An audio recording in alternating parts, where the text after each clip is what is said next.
Hey, what's up, everybody, and welcome back to the... Whoa, that's not what I wanted to do.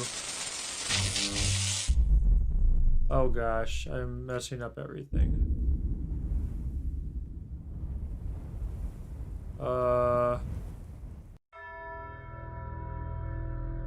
Okay, I think I fixed it. Alright, sorry, I was doing another game. Road to Gehenna, continue. Okay, whatever, we're back. Alright, yay! So, we are back to Road to Gehenna, the DLC of this game, and heckin' holy heck, gosh, heck, this game is dope. The base game was sick, the DLC is already pretty sick. We got one life form left, and that's exactly what we're gonna try to do, is free of all of them. Nothing can be more abhorrent to democracy than to imprison a person or keep him in prison because he's unpopular. This is really the test of civilization. Dang! Very fair. Yo, what's good, Xenon? How are you doing? Hope you're doing well. Hello, Hiccups.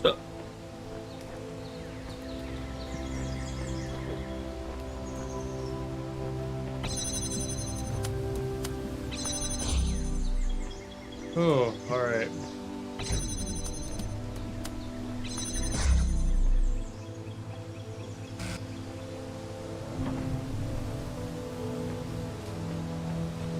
There's our guy. Sorry, I have the hiccups randomly. All of a sudden.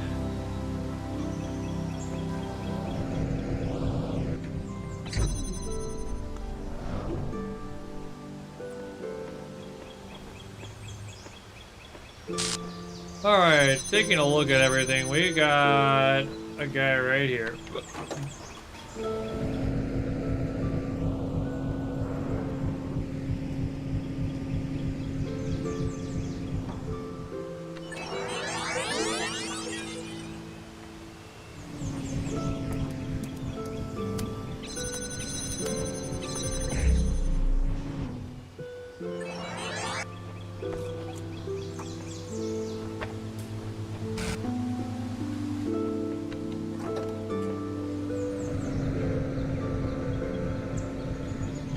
So I forgot when you record stuff, it stays there.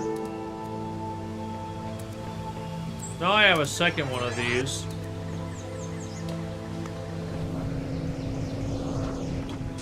And I don't know if I necessarily need that anymore. So let's think about this. We have the red thing there. We have a ladder here. I know there's a ladder thing over there. So what are we gonna do? We're gonna do. Oh, I can't do that. All right.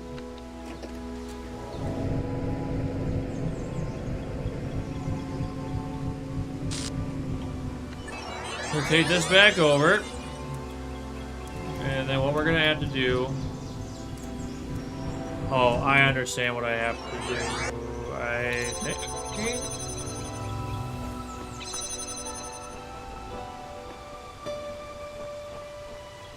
I need to connect. I think I need to connect one to there. And then connect through it. Excuse me. I don't know where these hiccups are coming from. If I utilize this,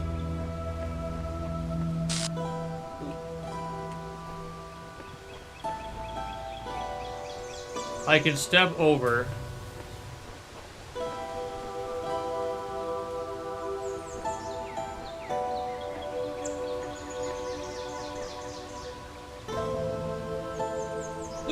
So if I actually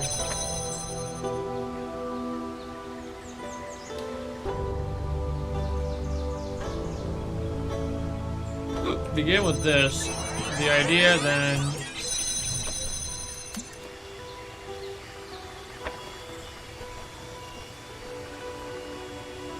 is to leave that there. Then I will send my guy back over.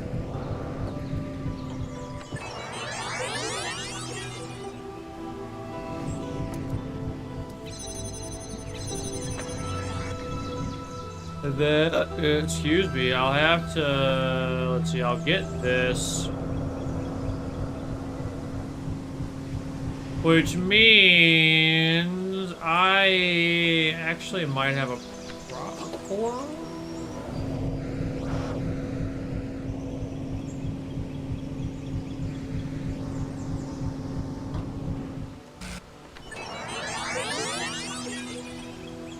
My idea would be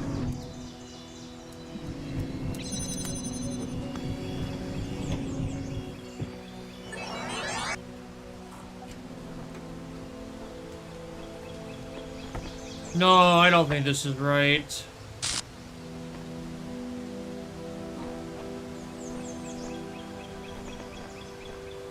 I don't think this is right.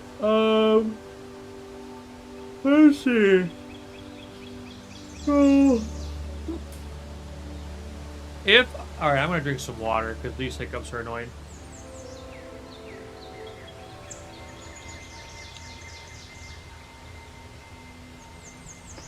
So we have two connectors.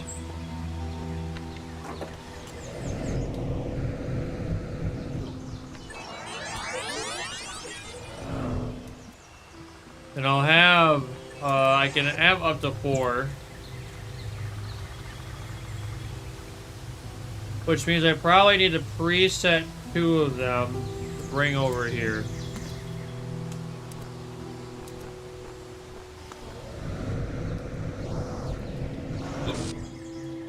Yeah, I think that's what I need to do.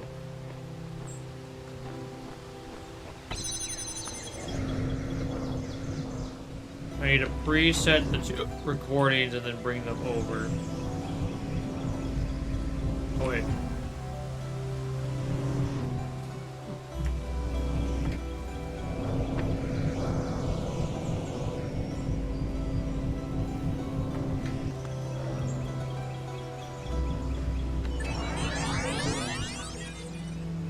The idea will eventually be that I will snag the 2 that are already over, and then what I will do is I will then take them back over.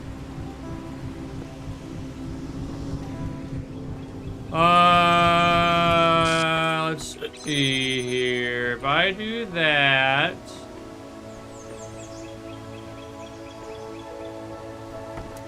the problem is, well, I do something like this. I can only bring that here. But in order for this to work, I'm gonna have to have the one guy here. And if he moves them,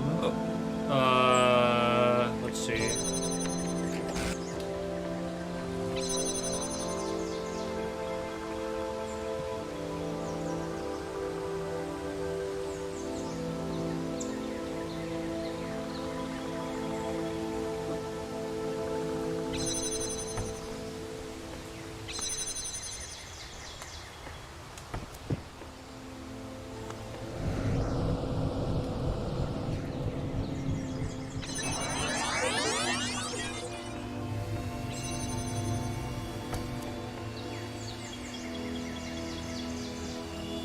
I think I messed it up. Wait a second. So I need to do that, and then I need to go onto that. Okay. So, plan 1. Stay on, or actually, I need to...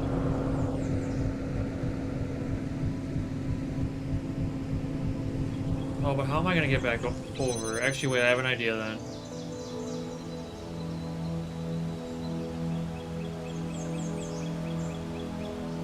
Because then I can just do this. Yeah.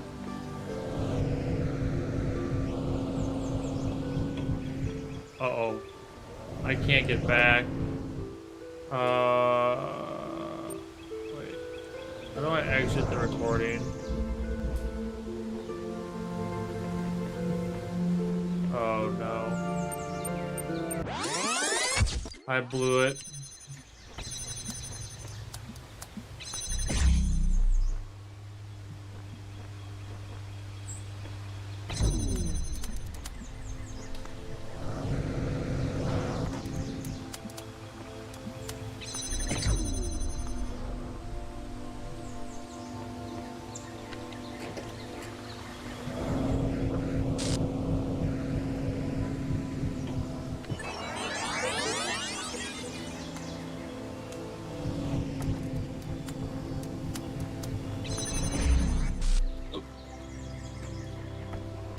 Okay, we got our connector. Now, let's see what we can... I had to think about this. So, the idea... I have to eventually get the... I have to connect to the red using 2 connectors.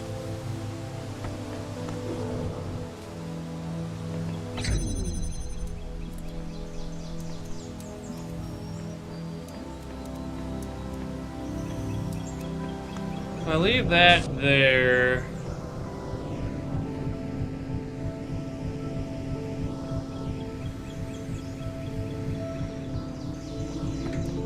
If I do that...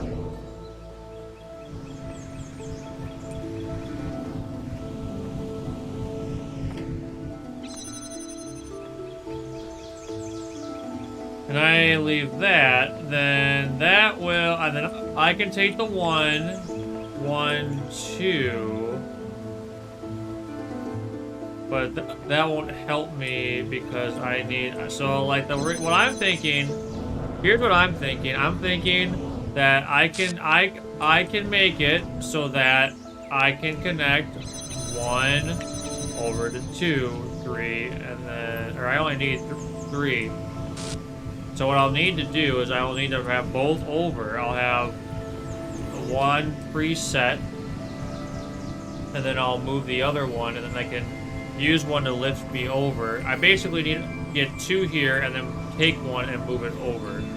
So what I'm thinking is if I preset 1 there, and then move 1 there, then the bot can stand on here. Wait. No, because that's... well, if I set it like... if I... okay. So I think I need to bring... I think regardless, I need to bring this over.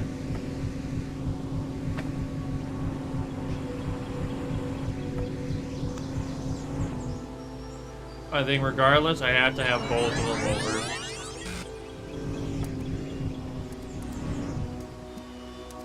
Okay. And then I'm pretty sure I will have 1 here no matter what. I will have this pre-connected here.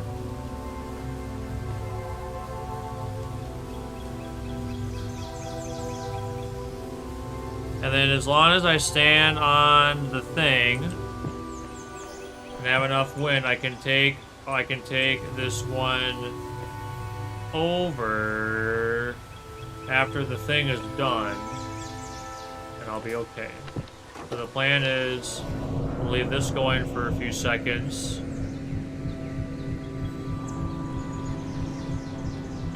Then we'll have this for a few seconds.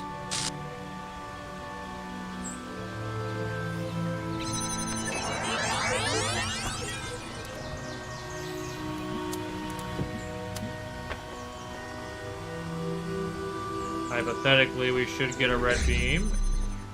And now I can do that. And we freed Sam. Where are you gonna go? I'm curious where these guys are going. Are you just gonna go back to the main area? They are, okay. So we got that, and then there's a challenge area. But let's do this first. I'm gonna drink more water.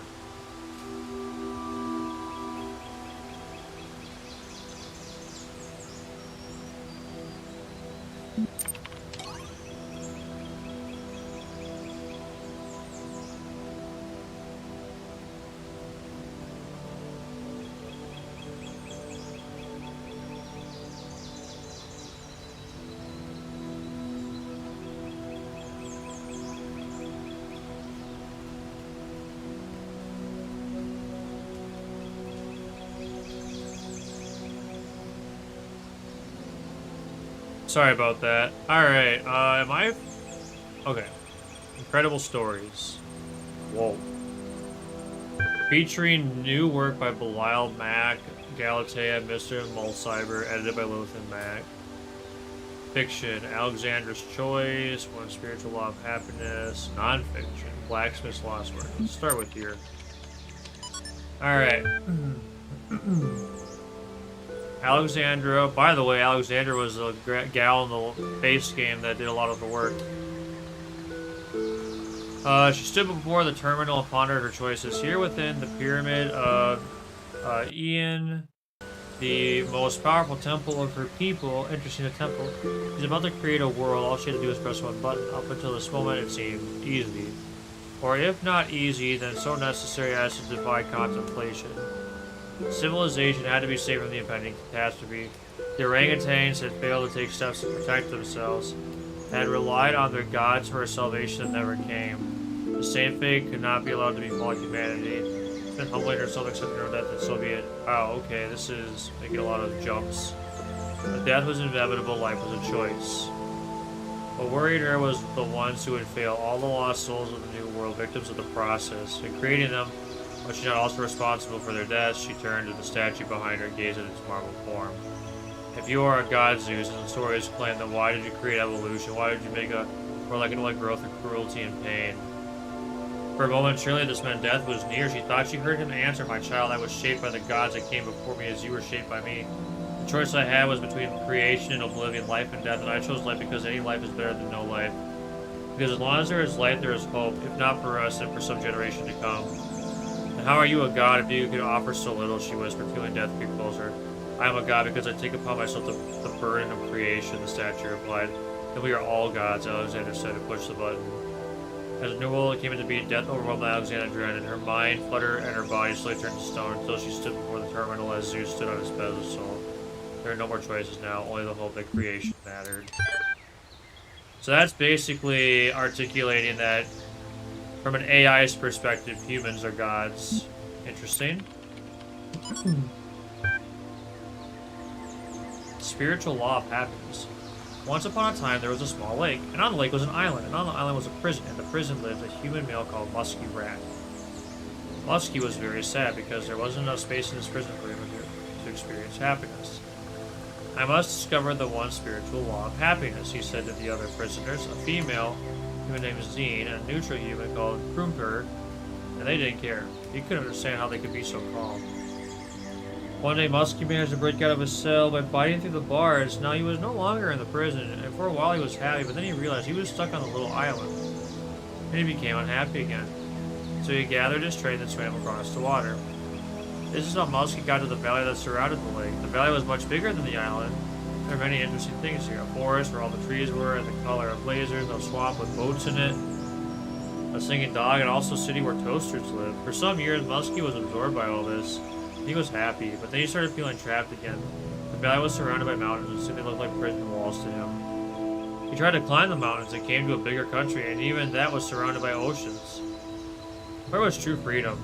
Where was true happiness? When he'd almost lost hope, Musky met an old male human with a huge amount of white hair growing from his head. He lived in a small house by the beach where dolphins and whales and sea elephants came to bask in the sun. He never went anywhere far from his house, but he was always happy. The old man's name was Quantum. "Wise old Quantum, how can I discover the spiritual law of happiness?" Musky said. "I have searched for it everywhere, but I am always trapped." "You have not looked everywhere," Quantum said. "You have not looked within. Close your eyes." Musky closed his eyes, but for the first time in his life he couldn't see any obstacles. No walls, no mountains, no oceans. The space within him was without end, and he could go wherever he wanted without even moving. He smiled.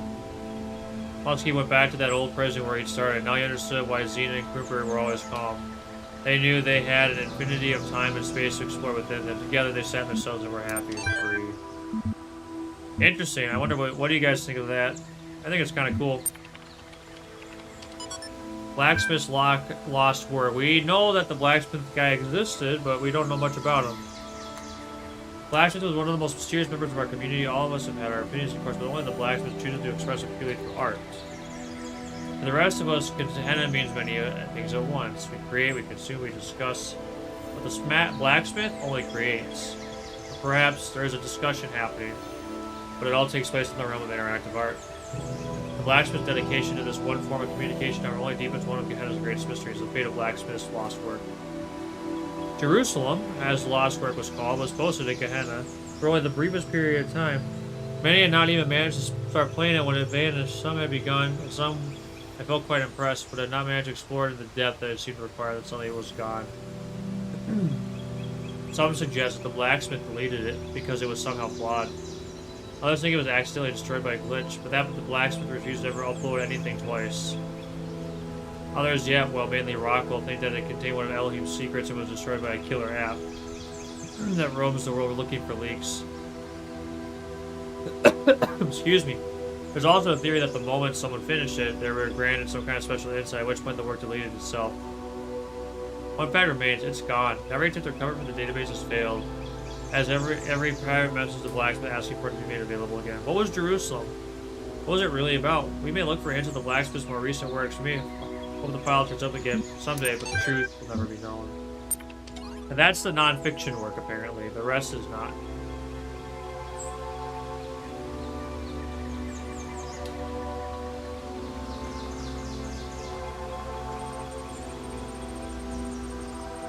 On food. Since Nave asked in the previous one, I thought I'd write something about food. Weird, awesome stuff, thanks. I feel smarter now. What I don't get is how many of them didn't understand that they were machines. Every day they were around processing matter to exact energy, but they didn't realize. This says Talos principle stamped all over it. Perhaps they simply aspired to something more than just being food processing machines. That's still what they were. Not that they chose to be more. I'm glad we don't have to deal with all that. We may have to when we get out of here. There is no out of here. Belial is a familiar name, not in the game. Don't start fighting, folks. You know we depend on each other. Mr. Mullisiber's theories are fascinating. Give us an insight into the world that was, but we shouldn't forget what the world that is, the world that was built here. There's a lot to read. Yeah.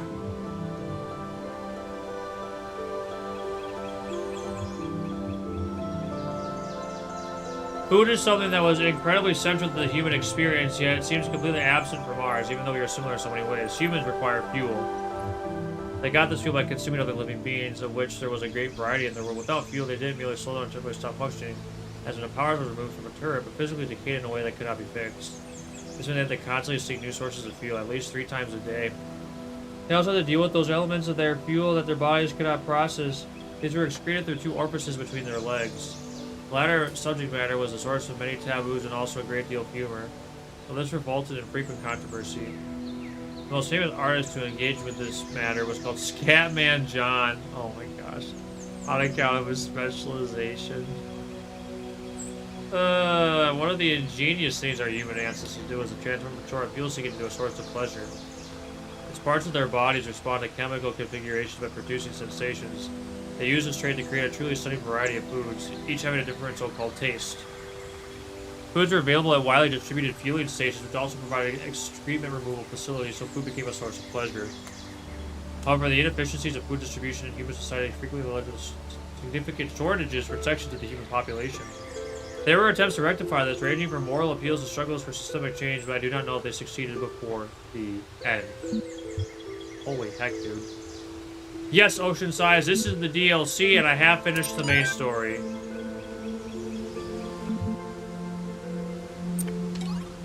Not I. Voting is now closed. Tally up the results. Oh, snap. It's... Okay.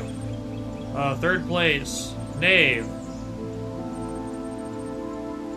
It was a year begin. Oh my. Oh snap. How convenient, the boat was closed before I got here. Good luck. Third place was name with humans live. That's the house. I did climb the tower, Oceanside. I sure did. A pity it finally comes with the day Uriel begins pulling this place apart. Holy crap. There is a very tight competition for first and second, and it came down to a single decimal.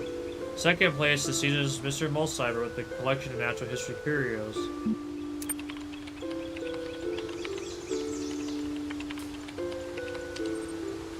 Wow, okay, chill, dude. Blacksmith. I don't know why everyone keeps remembering this guy when he never shows up in person. The employer that now if he has me. Congratulations to all those who voted for Blacksmith. You should check out your rewards. But who exactly turned the vote? Lamb had the deciding vote as it happened.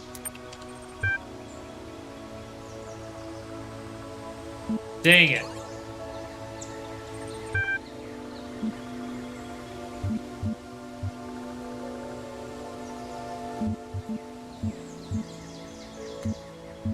I want to know their stories.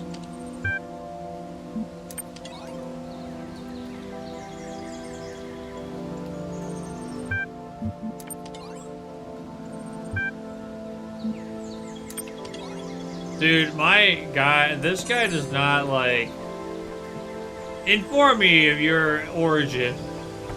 Like, whoa.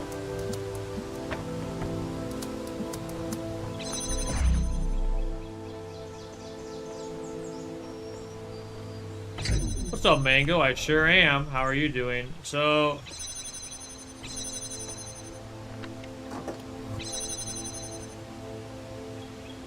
Ah, this opened now. Okay.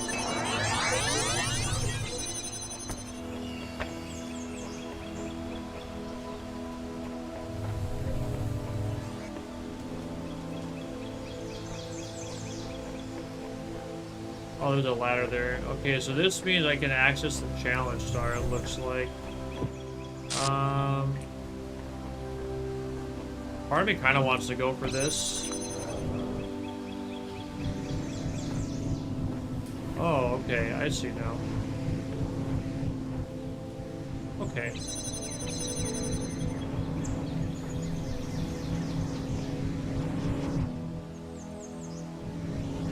Looks like I need to do the same setup as before.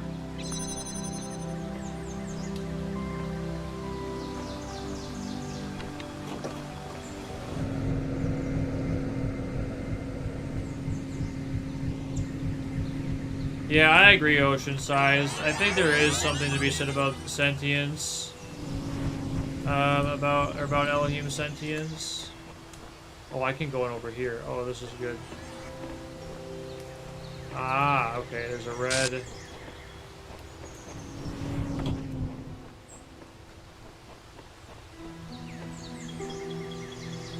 Okay.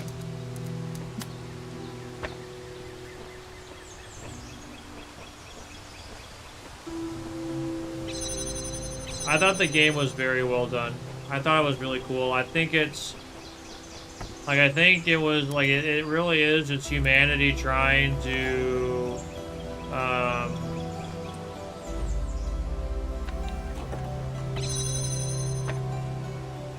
for lack of better terminology, I felt like it basically tried to make it so that, I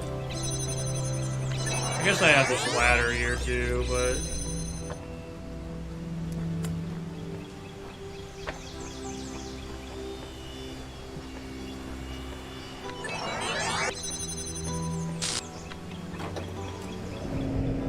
I don't know, I thought it was cool, like, it was like the program, like, it was cool, I felt like the program, like, gained its resolve too, in a way.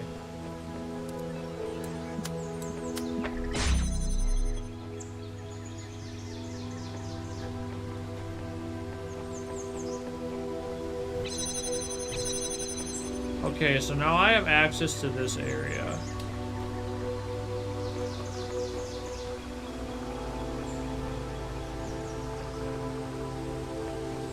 Yeah, well, it's the idea of if humanity cannot carry on,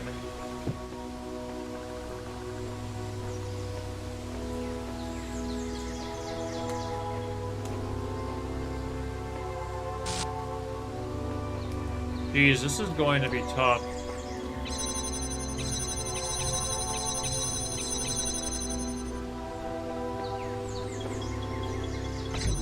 Yeah, resolve to prevent death. I think it's also,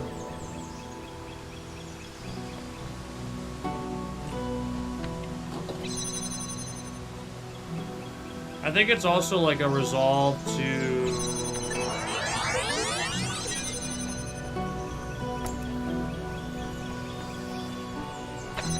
How would I say it? It's a resolve to, continue creating, in a sense, too, which is actually very biblical.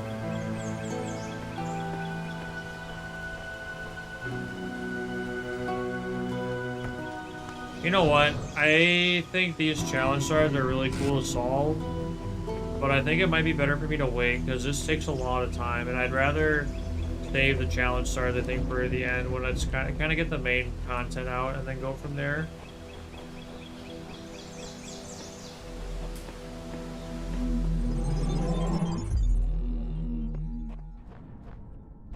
So we finished one.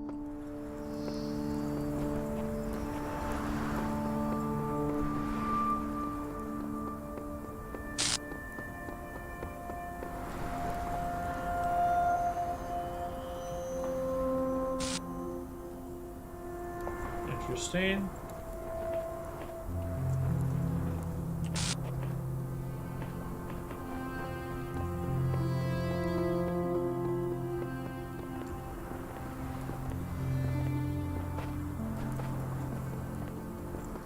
Ah. Let's see, we got some sand going on.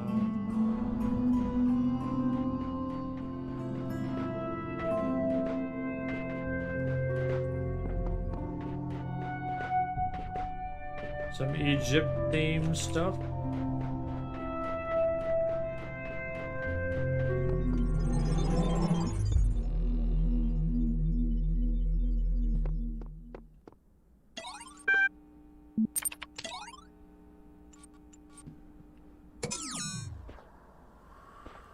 This is a big-looking area.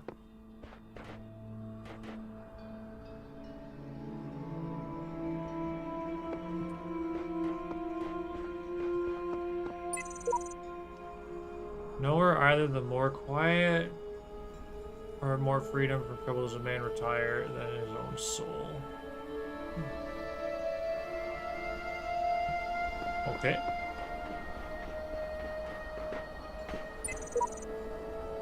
Recycle bin code is a bit funky, but it should do with its job even at huge. I've integrated with the main. Okay.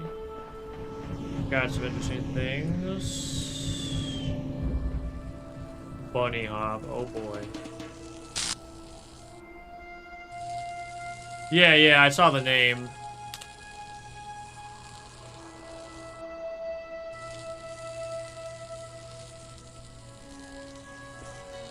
Alright, what do we have going on here?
Okay, interesting.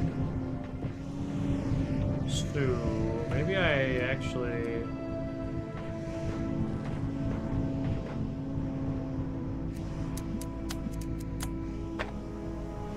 If I do that, this is gonna stay up.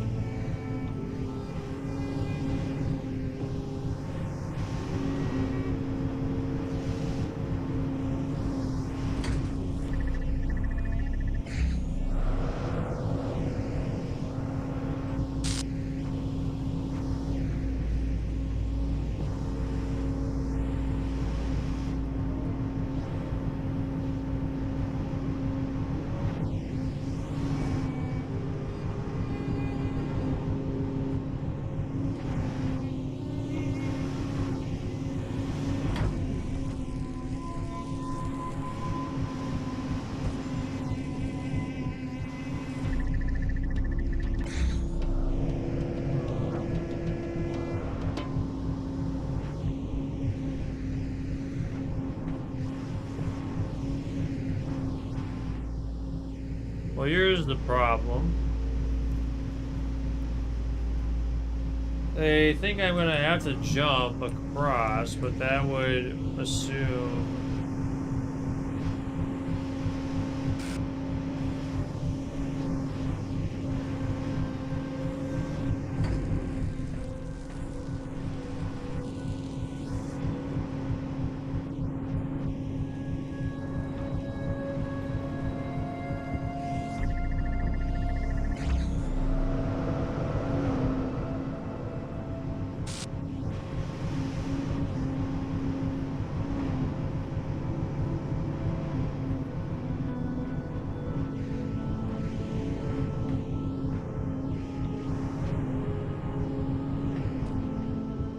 More to this.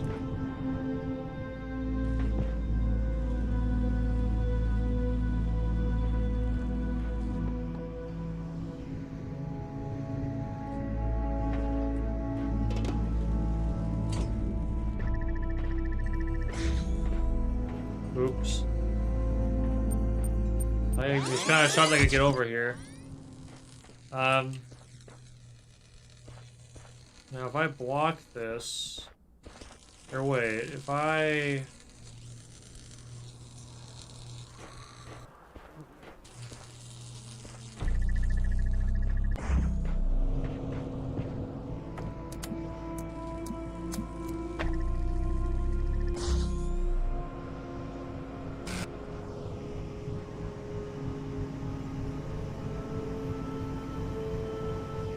If I do that... block that, that's the problem.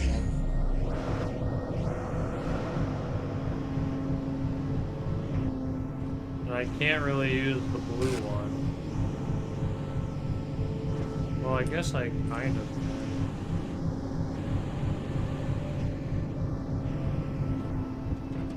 I think I need to be creative with this thing.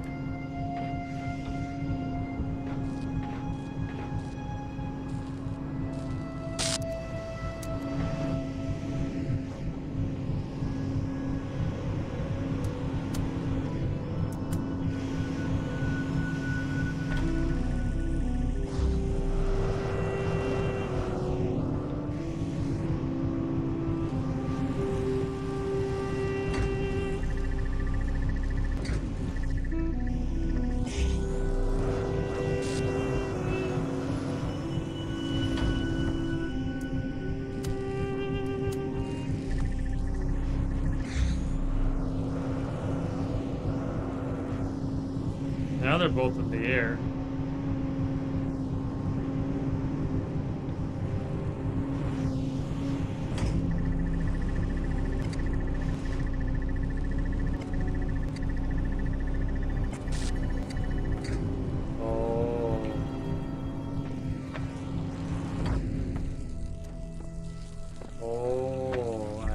I understand. So first step, do this, make that stay up in the air. And then the question will be, I think I have to stay up there, I think. Alright, because if I do that, I should be able to jump over. Now it looks like I can make these connect.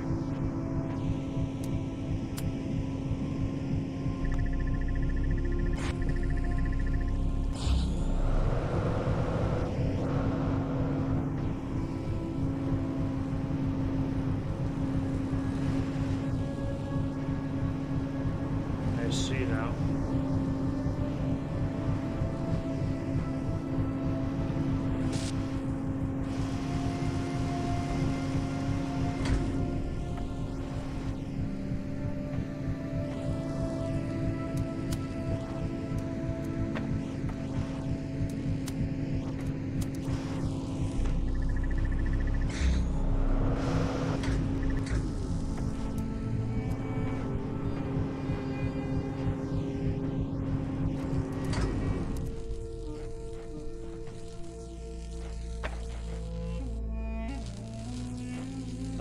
Let's see.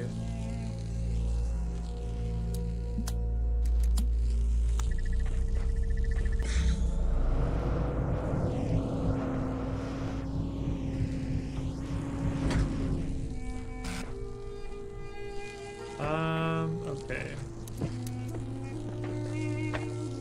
So I have a way to get both blocks up in the air. The problem I'm gonna have is I need to be able to get on one. And in order for that to happen,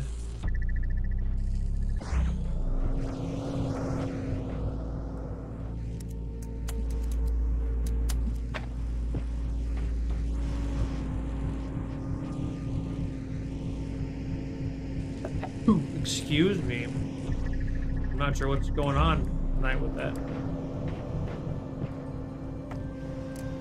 So I could keep that there. Now what?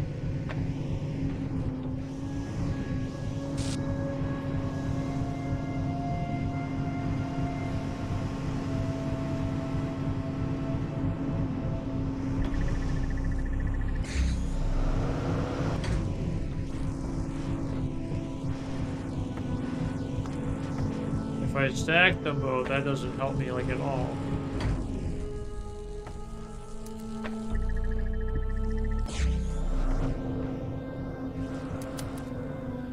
Because if I do that,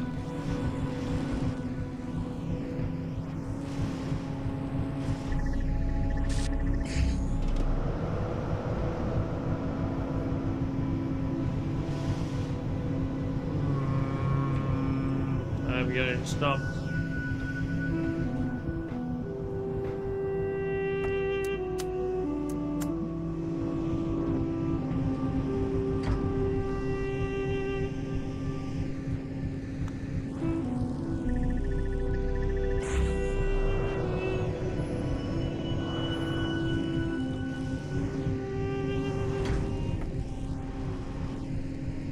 So I can get both boxes up in the air, but that doesn't really help at this point. Because I need to find a way to go up there myself.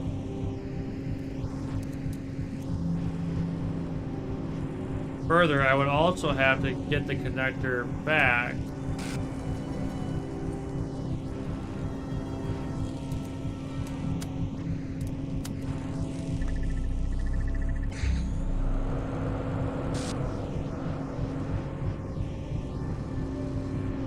Now the connector is useless. I didn't really want to do that.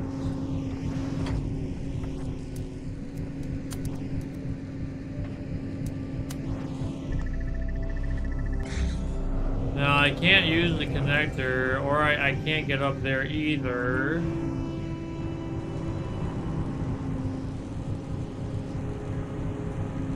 I can put two blocks on one.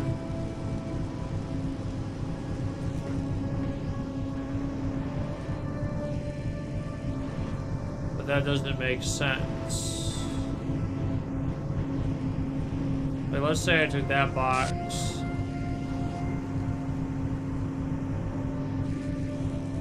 put it there and I made 2, that wouldn't do anything.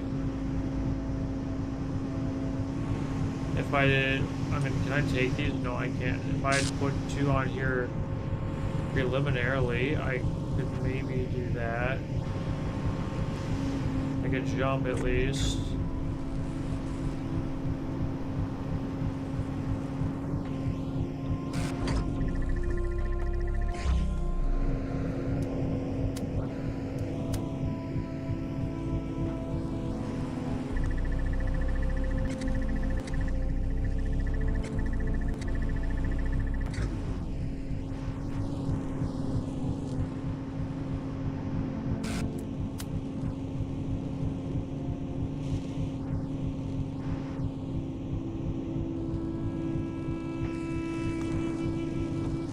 Why I think it's gotta just be the 1.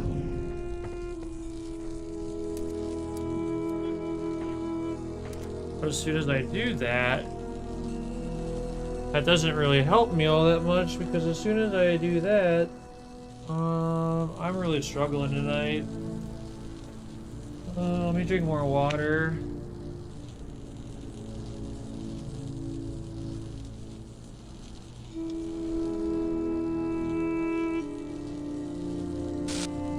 Let's see if I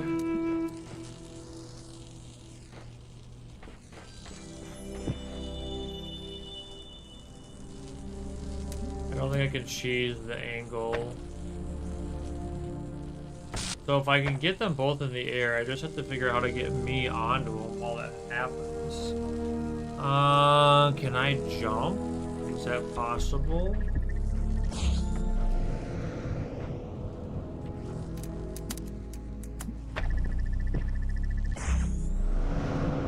No way I could jump.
I do this.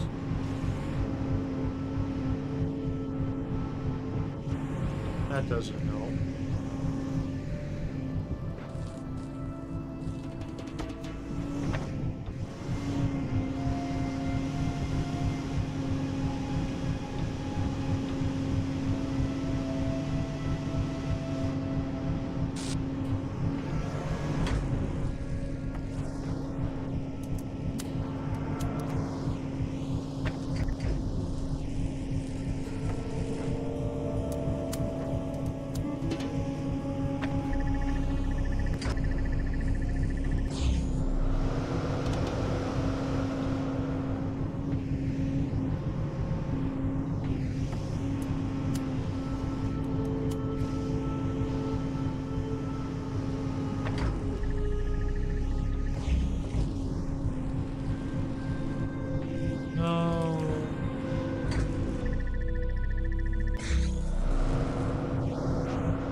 Jeez, alright. I have no idea. I think the play is I have to get on top of the box and jump over. But clearly I'm doing something wrong. Like the thought process is to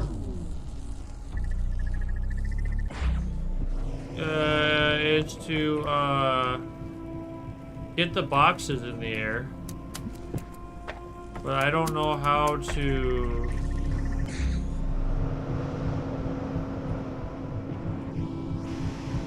get over there then.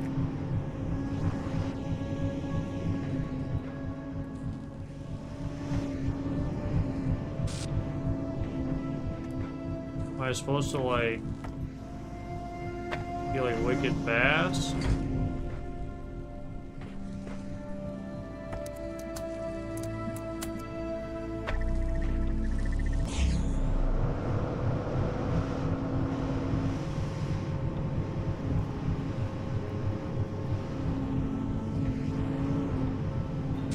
I mean, that could be it. Seems kind of weird if that is the puzzle, but...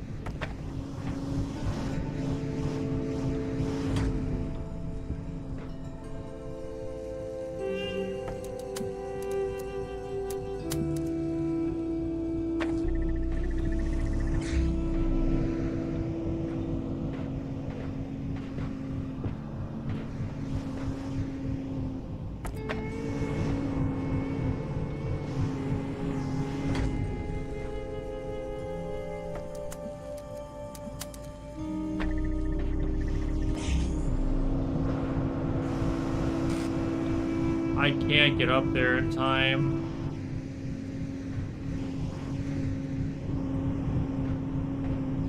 Here.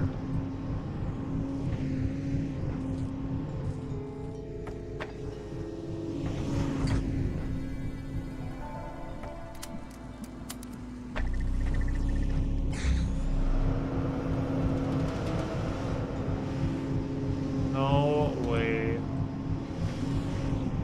I know this works because I got to stay up before.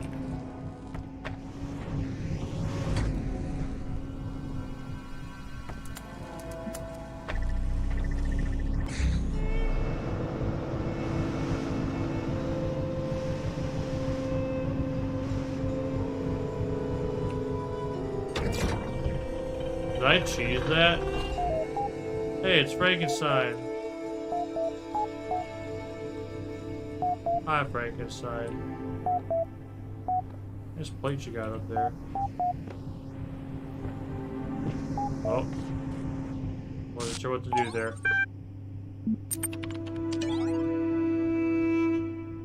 Alright. Okay, Adventures of Jefferson Goldblum. Hey folks, lots of crazy stuff happened here in Gehenna, but don't miss this new episode. Enjoyment equal true. All the strange stories going around, I'm glad to be reminded of the beauty of the world we built here. Thank you for contributing to it. Hey, I'm free, but I still check back regularly. I love the story. Yay for the Dinosaurians. This is very clever. I always thought that there was the events of episode 69 would affect the plot somewhere down the line, but I was still surprised. Thanks, Lilith. I've been waiting for this particular revelation a long time. Excellent. You know, that is nowhere near as deep as the blacksmith's work or as weird as Belial's, but I keep reading. I'm not sure dinosaurians would wear armored t-shirts. 4 out of 10. It's just a story of Frankenstein. The point is to have fun. Admin, keep up the good work, Mac. Whoa, thank you, Admin. We honor that you read my story. Adventures of Jefferson Goldblum. Reality blurred. Tiny blue symbols floated through the air. Voices echoed the distance of the vast landscape rose up before the thousands of towers. One next to the other, reaching into the sky and spearing to the clouds. Each tower covered in feathers of a different color. Fluttering in the transdimensional wind. Oh my, Ginny HD whispered in awe. Jefferson cannot speak of his tour. What about the beauty of the ninth-dimension? He grabs his guitar and presses his soul to express his emotions. Who could have built this amazing structure? Ginny asked. There's only one possibility. Remember our paleo DNA research back at the Institute? You don't mean... But it makes sense, of course. Yeah, look at the size of the buildings. Who else would need so much space? And so it is, the Dinosaurians. As it's summoned by Ginny's word, a group of raptors on motorcycles roared up the road towards them. They wore bandanas on their heads and armored t-shirts on their bodies. Friends, Jefferson said, we have come from the human world to help you. We are not your enemies. But the raptors did not seem to understand him. They got out their motorcycles with rusty pipes in their hand, their eyes glowing like lasers. Their situation could become quick, dangerous. The genius idea, Jefferson played the ninth chord. That's how the dimension was created. Playing it here could destroy the universe. No, Jefferson, I calculated. Please trust me. I know you haven't seen me in years, and you may be afraid of the evil Dr. Elion has corrupted me, but you know my brain. They're coming closer now, and their glowing eyes. Jefferson indicated great intelligence, but also great anger. He clearly believed they were defending their home from invaders, and though Jefferson was the greatest warrior in history, he was reluctant to fight. Violence, he had been taught, was the first refuge of the incompetent. I trust you, he said. She held his hand. Together they played the ninth chord. Yeah, I don't know what the real solution was, but that's what I'm going with. There's some people who haven't posted a really long time. They almost didn't respond to the private message. Kidri Nelson coffee cup. Did I accidentally offend you? Galatea hasn't posted well either. Neither has Asmodeus. Asmodeus still votes for stuff though. Then goes for Ravi Star and Simpletsky. And they mentioned some strange distortion in their last post. But I'm sure it's something to worry about. They're probably just busy catching up with all the cool stuff everyone's been making. It said it was like objects had lost their surfaces, like they consisted only of pure shapes. I think there seems something Elohim wants to keep hidden from all of us, the real truth about this world. I think it all broke down and they're dead. That's more to it than that. The world doesn't just break on its own. Yeah, it does. It's called time.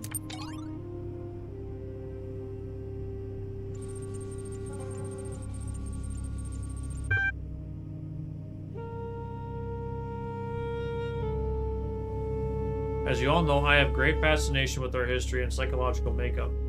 As part of the ongoing program to document my findings, I am seeking volunteers to take part in a brief interactive research initiative. It is designed to better understand individual and group decision making with a series of community-driven tests. Is it a game or is it work? Both! Have fun, challenge your friends, help your project at the same time. It might even be a prize for high scores.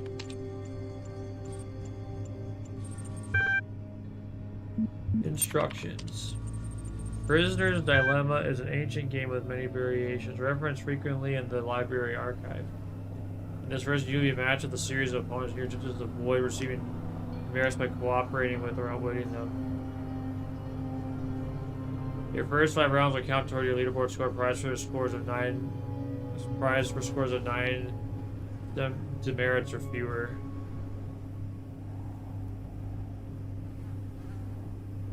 By cooperating with or outwitting them.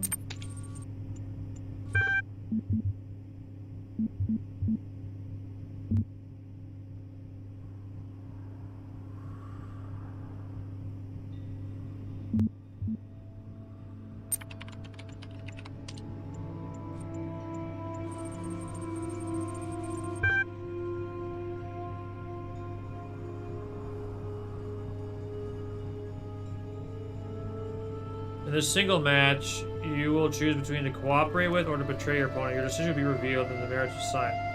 Both players betray one another, receive 2 demerits each. A cooperative player is betrayed by the other. Cooperator receives 3 demerits. Both players cooperate, receive 1 demerit.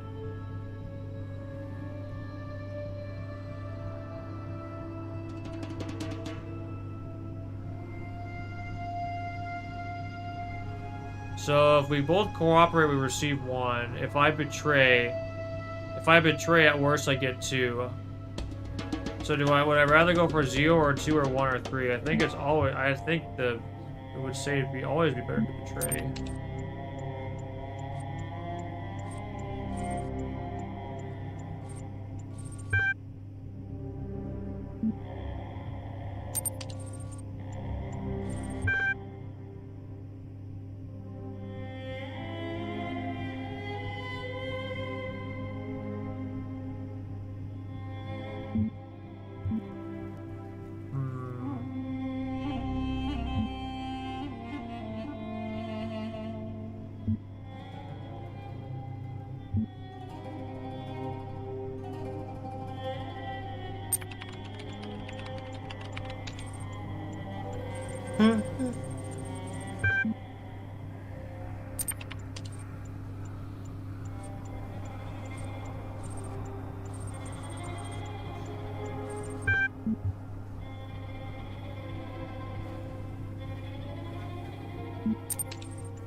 We work together on this. We will climb the leaderboards together. As a gesture of good faith, I am really going to cooperate with you this time.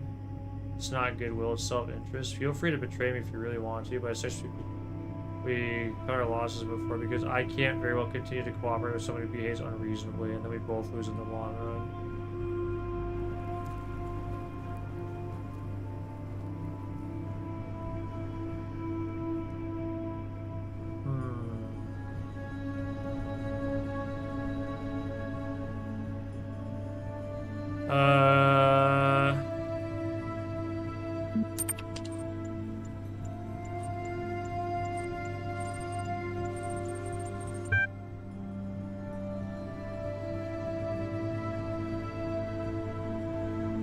Dang. Trusting someone else. I suggest you enjoy that win while you can. It's mutually shared destruction. Is it?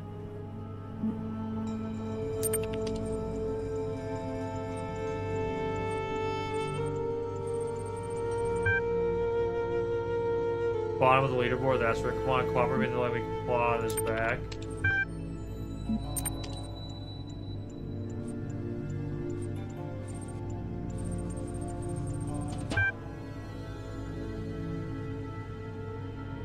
I won the match.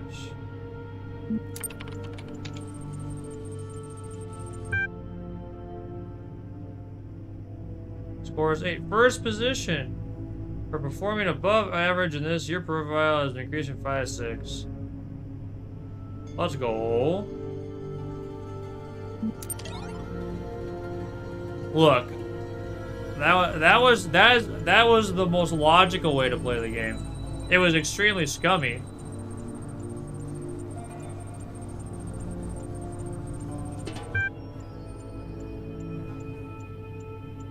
I'm just saying.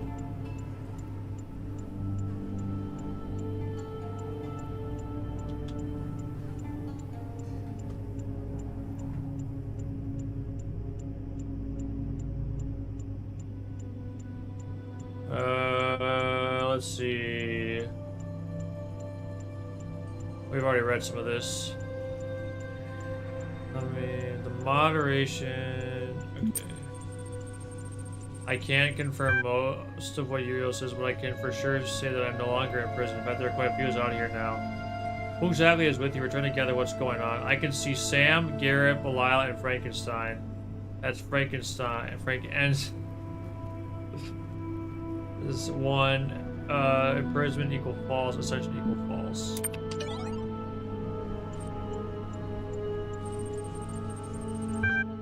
What do you guys think? Am I a terrible person for betraying all 4 times? Or am I just simply doing what's most optimal? It's a game. We're playing a game, and I'm playing within the rules of the game.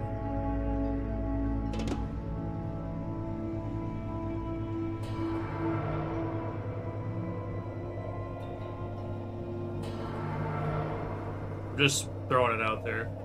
Some time ago, I relinquished my privileges to a new generation of moderators. To help ease the transition, I publicly preserved the minutes from that meeting here.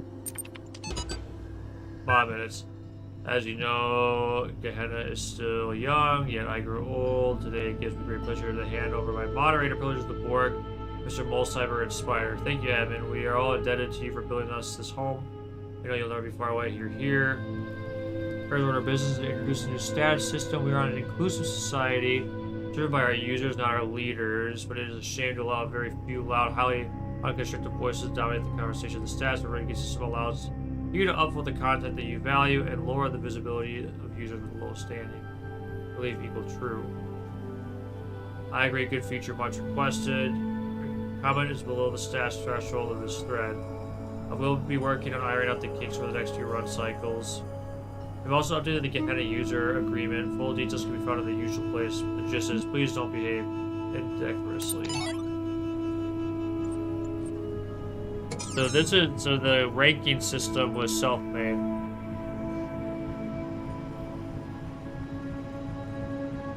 If everybody cooperates every time nobody wins, but everybody gets into the mentioned threshold. Yeah, and if everyone betrays, then nobody wins. Yeah, that was actually pretty selfish of me.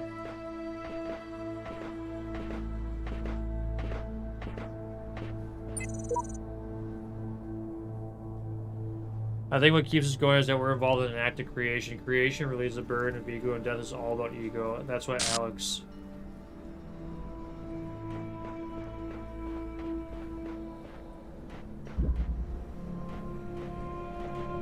Static Vexer. Alright, here's what we got going on.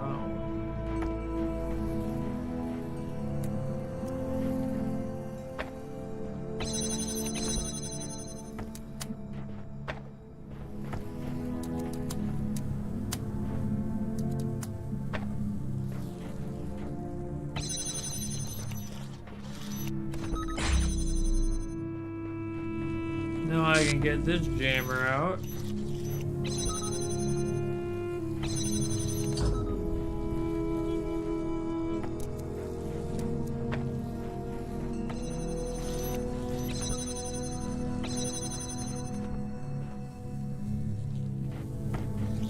Now I got a few ideas.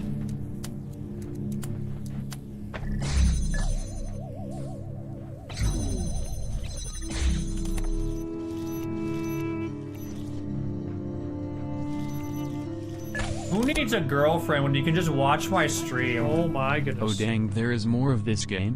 What did I miss? Ah, Archangel, hold on. First of all...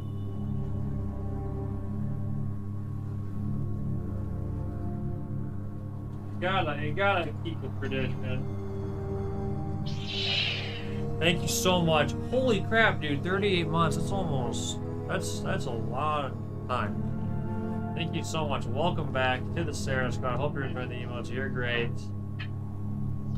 Essentially, the way, or what happened is there's a DLC. Yeah, of course I'm a dork. Of course I'm a dork, Megan. Where's the, what would be, where's no fun in not being a dork? Oh, I don't think I should have done that.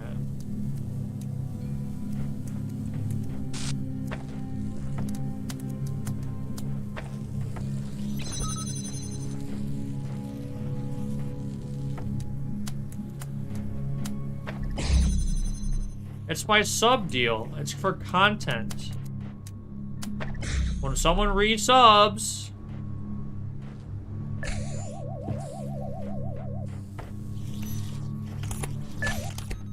that's what I do. We did build those lightsabers together, and it was great. Alright, I'm almost there.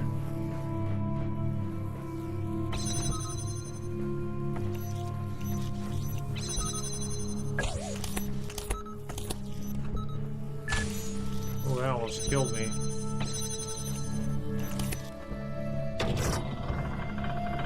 It's Nave! You know Nave. Hi, Nave. What's poppin', gamer? Oh, that's the challenge star. Yes, be free, Nave! Be free! Be free! Or just do that. I don't care.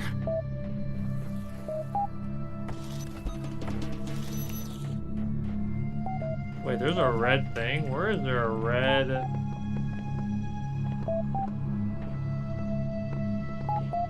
I didn't even think there was a red dealio there. Interesting. Yeah, these lightsabers are epic. Worst puzzle.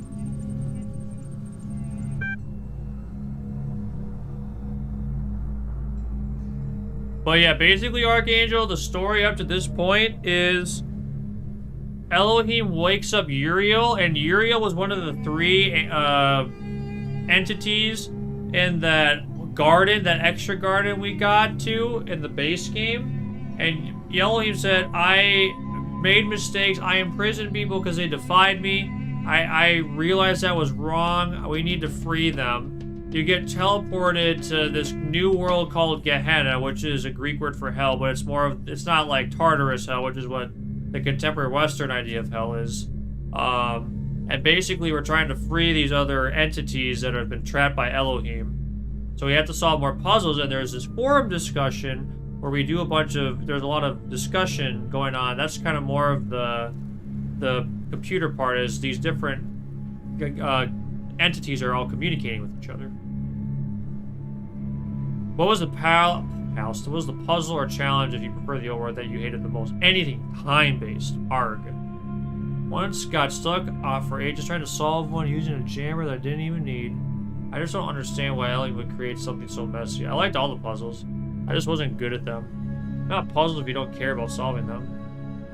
For me, it was mine. Can't stand those things.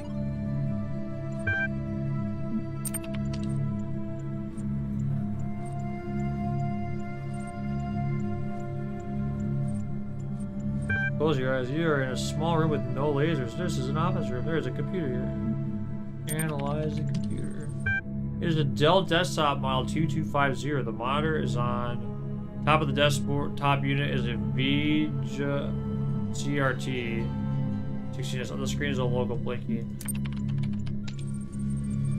You're momentarily taken aback when your fleshy fingers stab at the keyboard with human precision. Those are mechanical object manipulators. They're hands. He knows the logo is gone from the screen and replaced by a rows of incomprehensible code. It seems to be some kind of fiendish puzzle.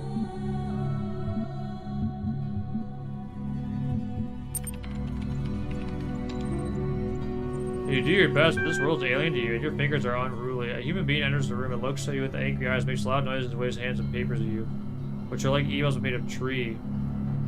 Sorrow rises in your chest. You have been a bad human. Ignore the sorrow and solve the puzzle. Yes, exactly, Archangel. You returned your attention to the screen's obtuse mysteries and apply yourself to the challenge anew. Unfortunately, being a human being, you're unable to swallow down the sorrow. In fact, it quite overwhelms you. And instead of visually tapping out the exact sequence of actions necessary to result that, but instead you're either decided to lead. Interesting. What are cats? I'm sorry if this is another stupid question, but what are cats? They're mentioned a lot in the archive documents, and even in some stories I have no idea what they are. I don't know, but I bet they were awful. LOL. They were a type of pet name. Small animals that people kept as companions or as food. Cats seem to have been represented a bit more than that to our ancestors. One might go so far to say they were obsessed with them. What's strange about this is that more than half the references I can find of the species describe them as arrogant, aloof, and frequently quite destructive. At the same time, they were apparently considered funny, cute, and lovable. Cats were considered both foolish and devious, graceful and goofy, a nuisance and a comfort. For a long time, I was baffled by this contradiction, but I've come to believe that our ancestors saw in cats a reflection of the paradoxical nature of their own existence. I saw a cat in Elohim's world once. Really, this is not a joke. No way. Confirm the cat's existence, deny the cat's existence. Let's see. Did we actually see a cat at all? I'm trying to think.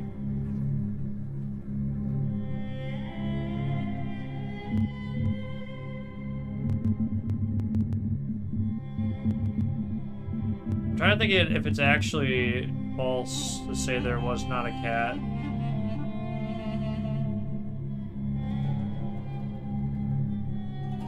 I don't think there was a cat. I'm gonna bring the...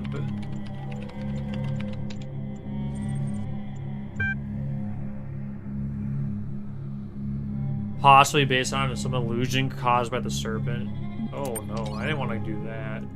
Well, I just crushed dreams. I'm a bad person.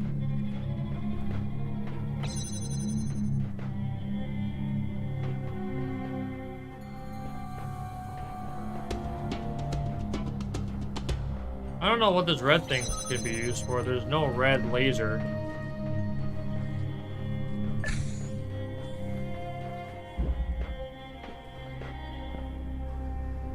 What's that?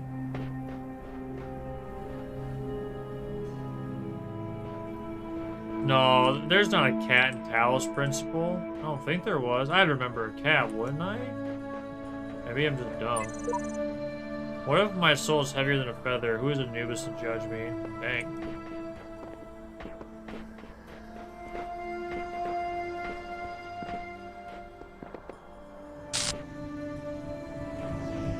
Well, I guess I found the thing.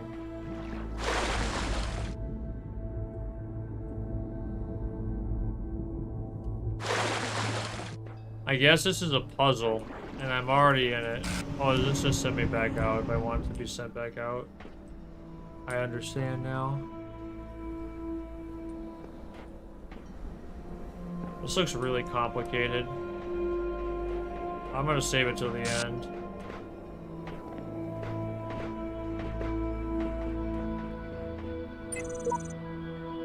I know not whether laws be right or whether laws be wrong. All we know is who lie and gall and is that the wall is strong. That each day is like a year whose days are long.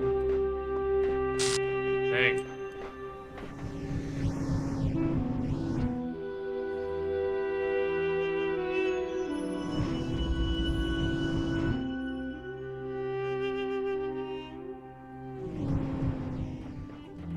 Interesting.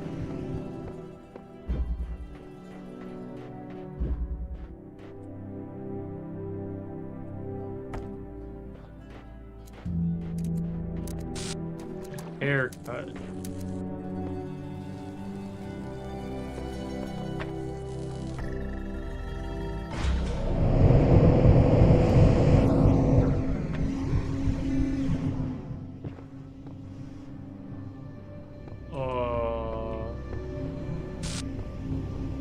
The heck is this?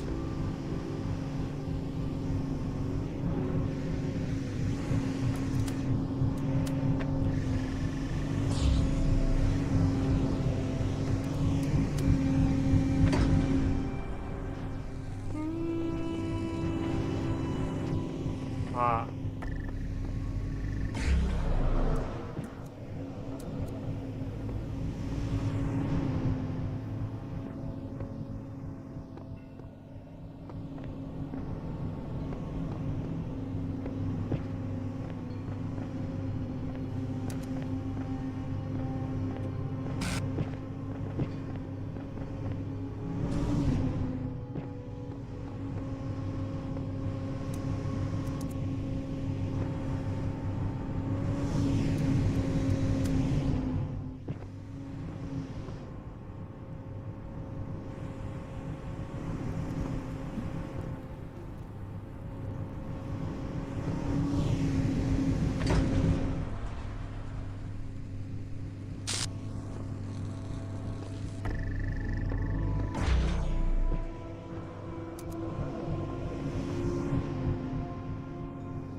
Where'd the connector go?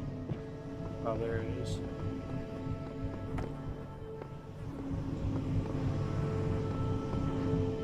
Alright, so it looks like what I have to do is I have to somehow get this to come down.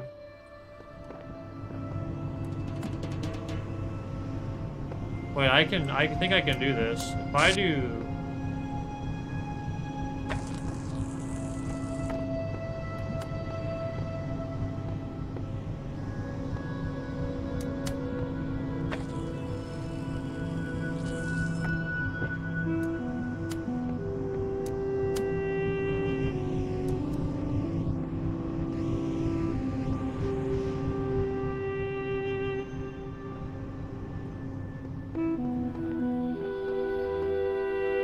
I'm trying to think if there's a creative way I can block the laser.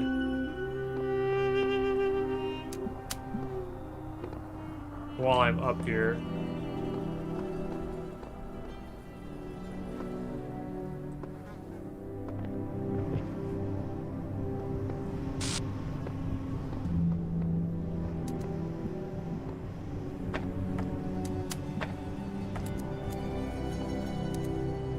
Does not appear to be that easy. If only it were, though.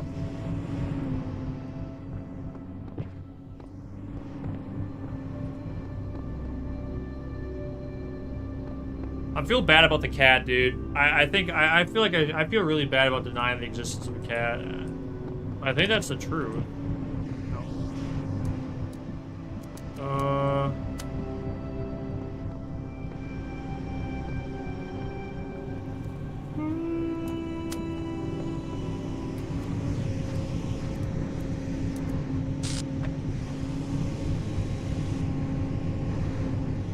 That's not the solution. Does it matter which one of these that I use?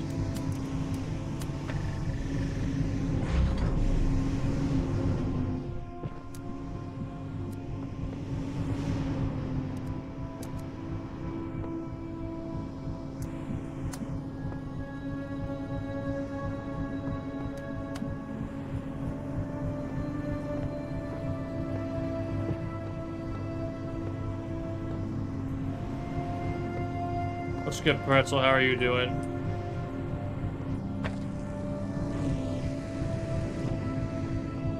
Let's see. Maybe if I bring this out more? Probably try that.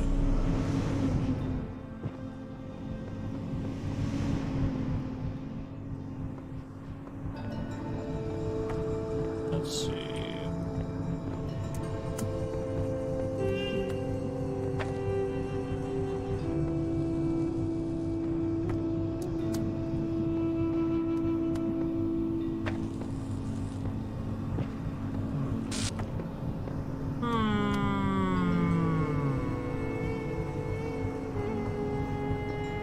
I don't know if there's really a way I can do this where I block the laser, and yet that sort of feels like the right call.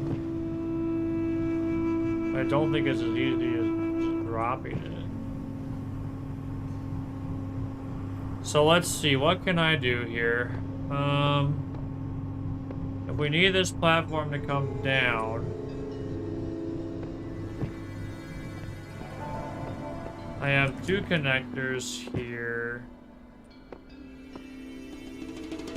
If I, let's see, is there any way I can block this laser while up here?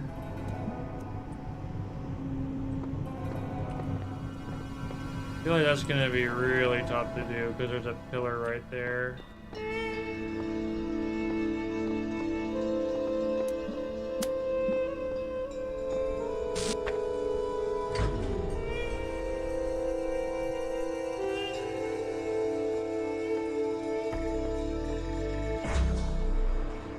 Okay, there we go.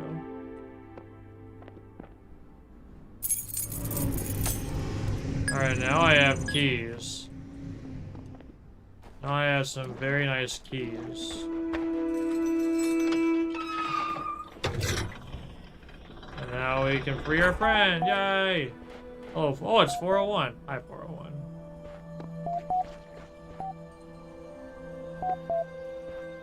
This would be a rough prison. Some of the other ones wouldn't be as bad. This one's rough. Receiving direct message connection from Mr. Molcyber, Borg, and Org. This is like the admins. Salutations, brother. We bring greetings from admin and welcome you to Gehenna in these unique circumstances. We have waited until this moment to contact you. Your arrival here brings many new questions. It is good that you have begun to explore our domain. What do you think of what you experienced here? It's quite the wonder.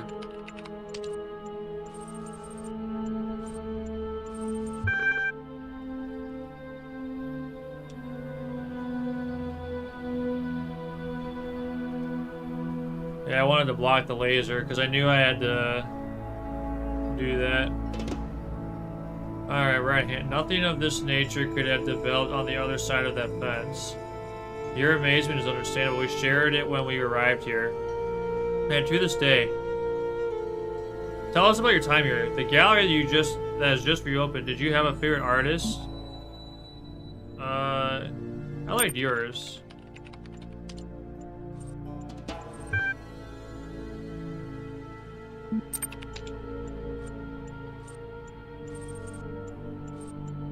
Checks out. Honesty's a virtue. I really can't tell what it means to me. I remember that you're a person with taste. Let's just get to the matters. I was meaning to thank you for taking part in my little research endeavor. Congratulations to your replacement. Thank you.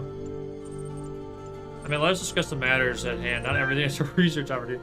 Of course, Uriel, we understand that you have a purpose here, beyond merely exploring our kingdom. There's a virus, dang. Oh, we don't understand your reasons.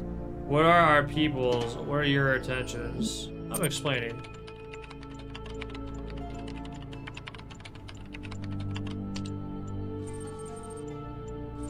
The nature, wait a second. We were, okay, at the end, alright, hold on. At the end of the game, we were, the robot, or the humanoid that was ultimately descended into Earth had what was called the gold disc in them. I wonder if this game is about collecting the gold disc. that the final trial needed to complete the disc was our character in the base game, but everything else was through all of these guys that have been processing everything and were originally sent away for Define Elohim. Let's see. It's the nature of your mission we've already ascertained. We know at least that you have been, and let us be charitably, are releasing members of our community. 7 and counting. 401 was the last to go. The troll we can in fact do without. There's a broader point here. Which is that we want to understand your reason for undertaking this mission. Elohim saw as everyone wanted me to retrieve you. No one deserves that is here alone. What you have created here must be preserved. I really like solving puzzles. I had no choice. I refuse to answer the question.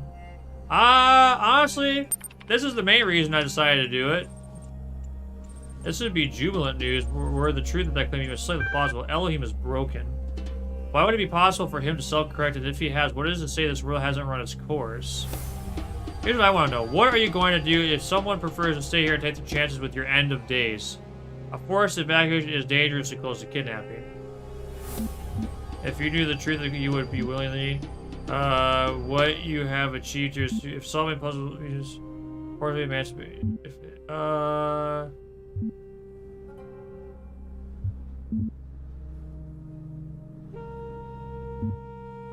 Interesting. So I am forced to want them to leave. I would just say if you want to stay, stay.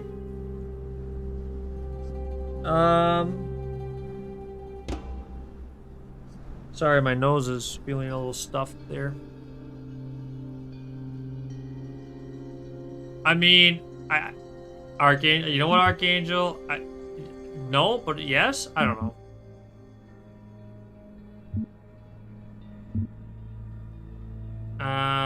It's not, I don't want to say that. I don't like that. What you have achieved here is too precious to lose. I think if you knew the truth, you would come willingly.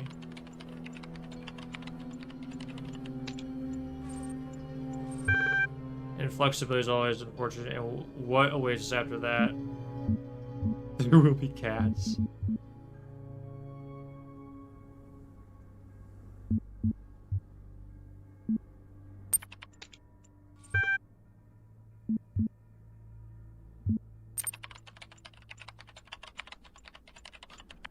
Dude, Uriel is impatient, man.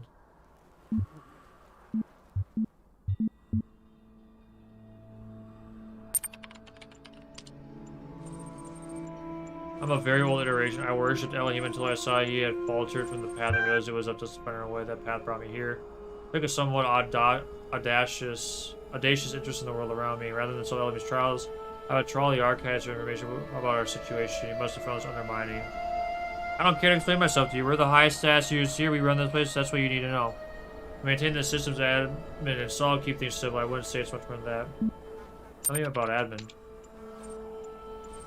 Admin's as old as Gehenna. Admin was once a messenger like you, but was cast out from the wasteland that met those first prisoners. Admin built Gehenna. We operate independently. Admin is like... Oh, okay, interesting. Admin was once a messenger, but was cast out... Ooh, interesting.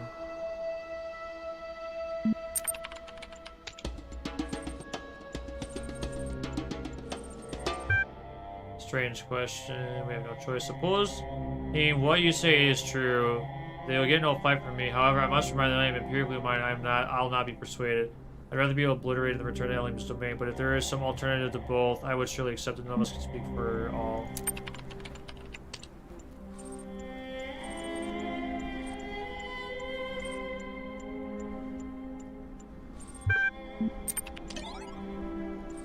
Let's see, worst puzzle continued.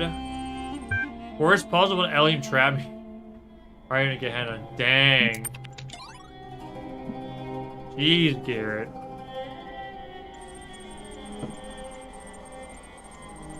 On Atlantis, a bit of very, very ancient history.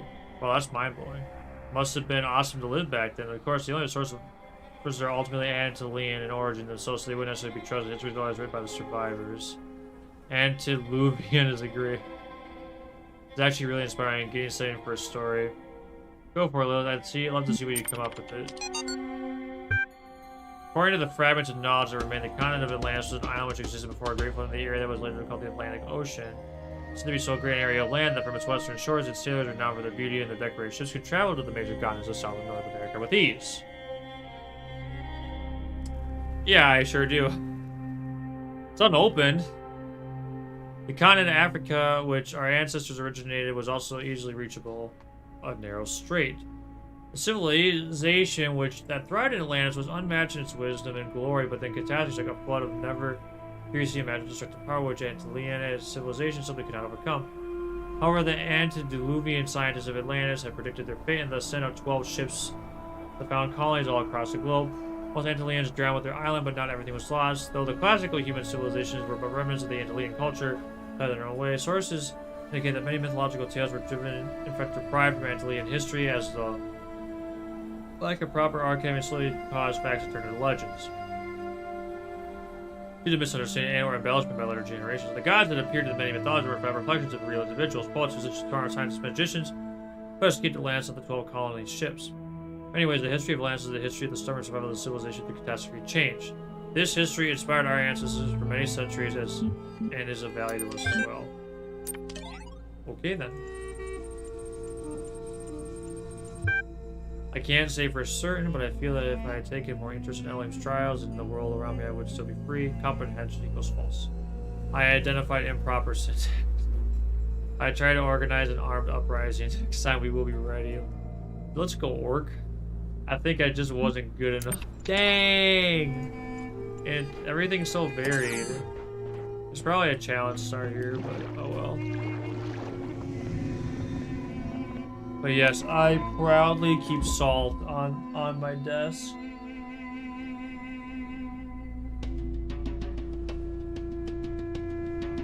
Excuse me a quick moment. Okay, I'm back. Interesting puzzle. I want to say this chasm one to last.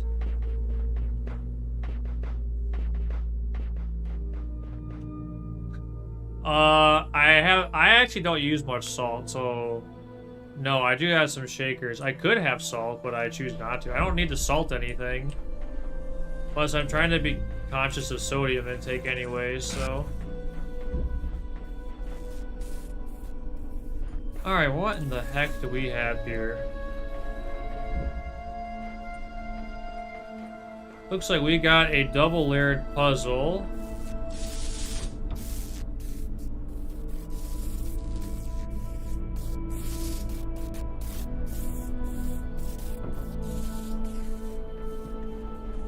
Couple connectors. There is one of the guys or entities. I shouldn't assume anything. Okay then. So what do we need to do here? Actually, I have a thought. If I do.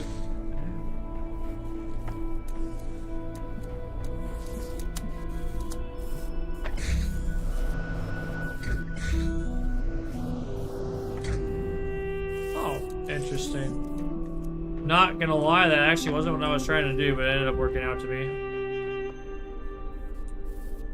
So now I can take this. But I've got a feeling I'm gonna need more. So let's try to repeat this again.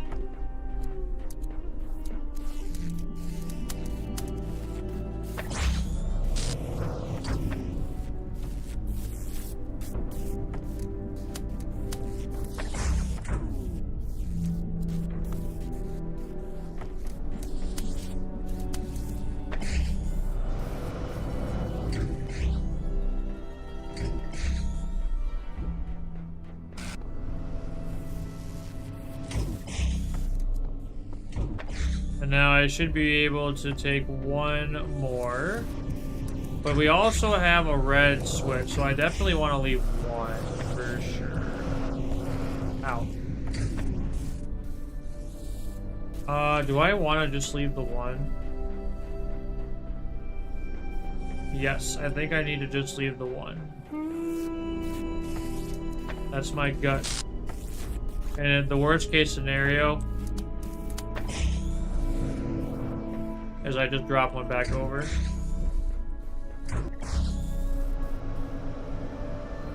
I like the puzzles they've been doing have been really good.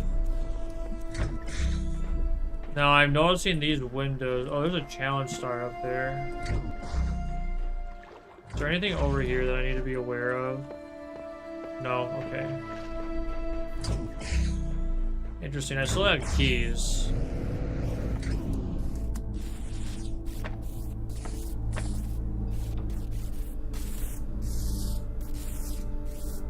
Next thing I want to do is I want the trap.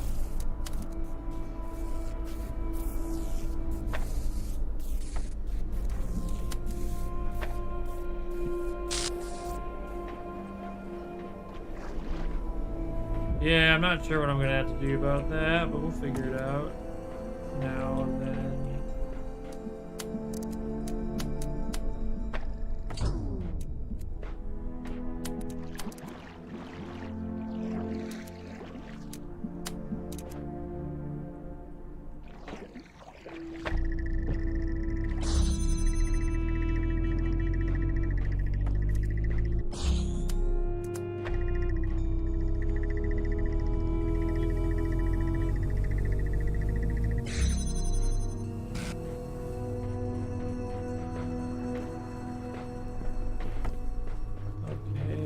Open that.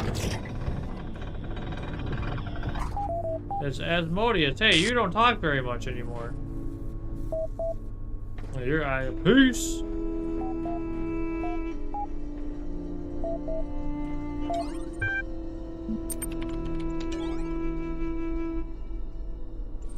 Okay.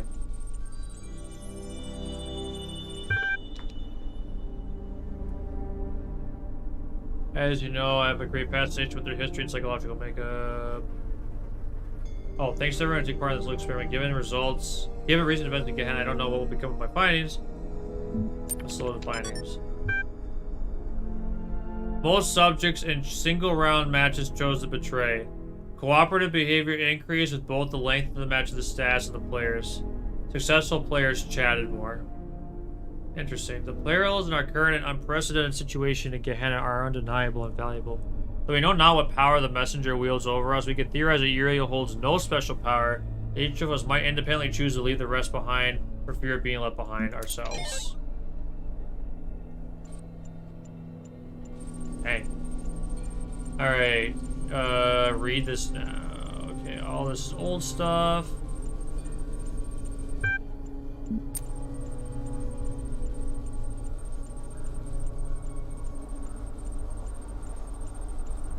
There we go.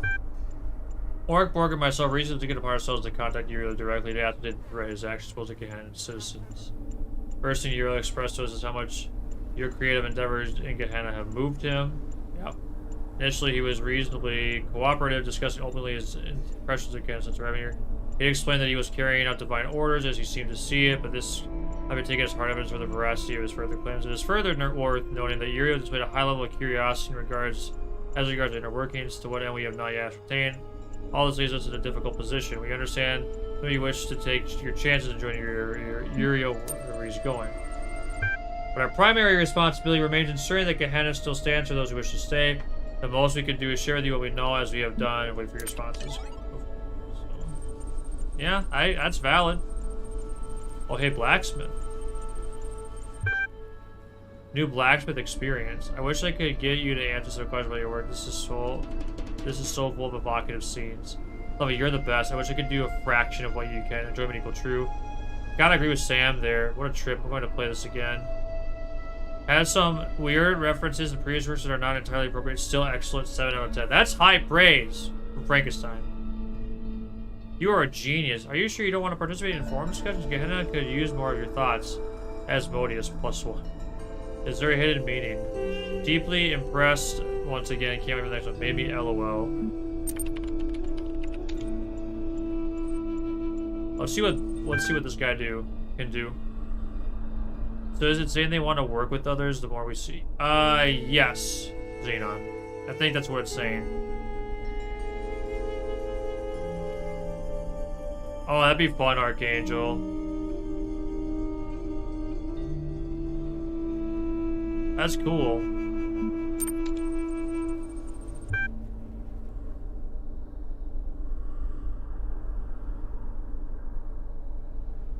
Or the more you spend time with someone, the more likely you are to work with them. Or to cooperate with them. Dream. The last thing you remember is that the giant block of stone falling towards you, its dark shape blotting out the sun, and a single thought races through your mind. All this just to build the tomb. But now the pyramid is gone, and so are the other slaves. You are all alone in what appears to be an endless desert. You start walking across the desert, the sun is glaring, you feel no heat. You look at your feet, and you see that you have no shadow. The ladder is particularly disquieting. You feel as if you are no longer anchored to the world. Let's pray. You fall to your knees and beseech the gods. Osiris, foremost of the Westerners. Hathor, mistress of the West, Hades, receiver of all, hear my prayer. Something enormous starts calling on the sand before you. Wait for it to rise.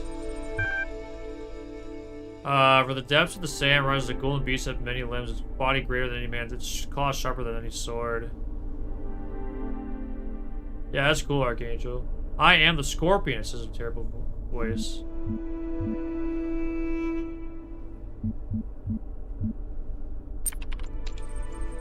Your old life has ended, the Scorpion says. You are now in the Duat, the land of the Westerners. A great and difficult journey lies before you. If you face its challenges, you will reach the reed fields of Osiris, where your Ka shall be reunited with your body. If not, your soul will be destroyed forever. Having shared its wisdom, the Scorpion vanishes. Dude, wait. What if the blacksmith... Wait, because so we read Osiris text in the main game. But oddly enough, they sometimes had distinctions of, like, say with Athena, with mechanisms. It's almost as if this world had infiltrated those texts. What if the blacksmith is related to the one who did the journey? After walking for a very long time, you come upon a vast wall of iron, stretching from horizon to horizon. There is only one opening, a gleaming gate of light. The gate is guarded by a mysterious figure. The guardian is a creature with the body of a man and the head of a crocodile. Its skin is pure as black, surrounded by a halo of fierce light. White. I am the god Sobel, master of crocodiles, it intones. I ruled in Shadet when the world was young. Within me flows the eternal river. Answer my riddle, and I shall let you pass. Okay.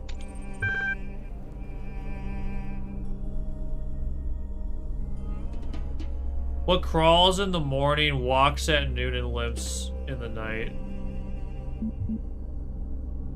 I think a human.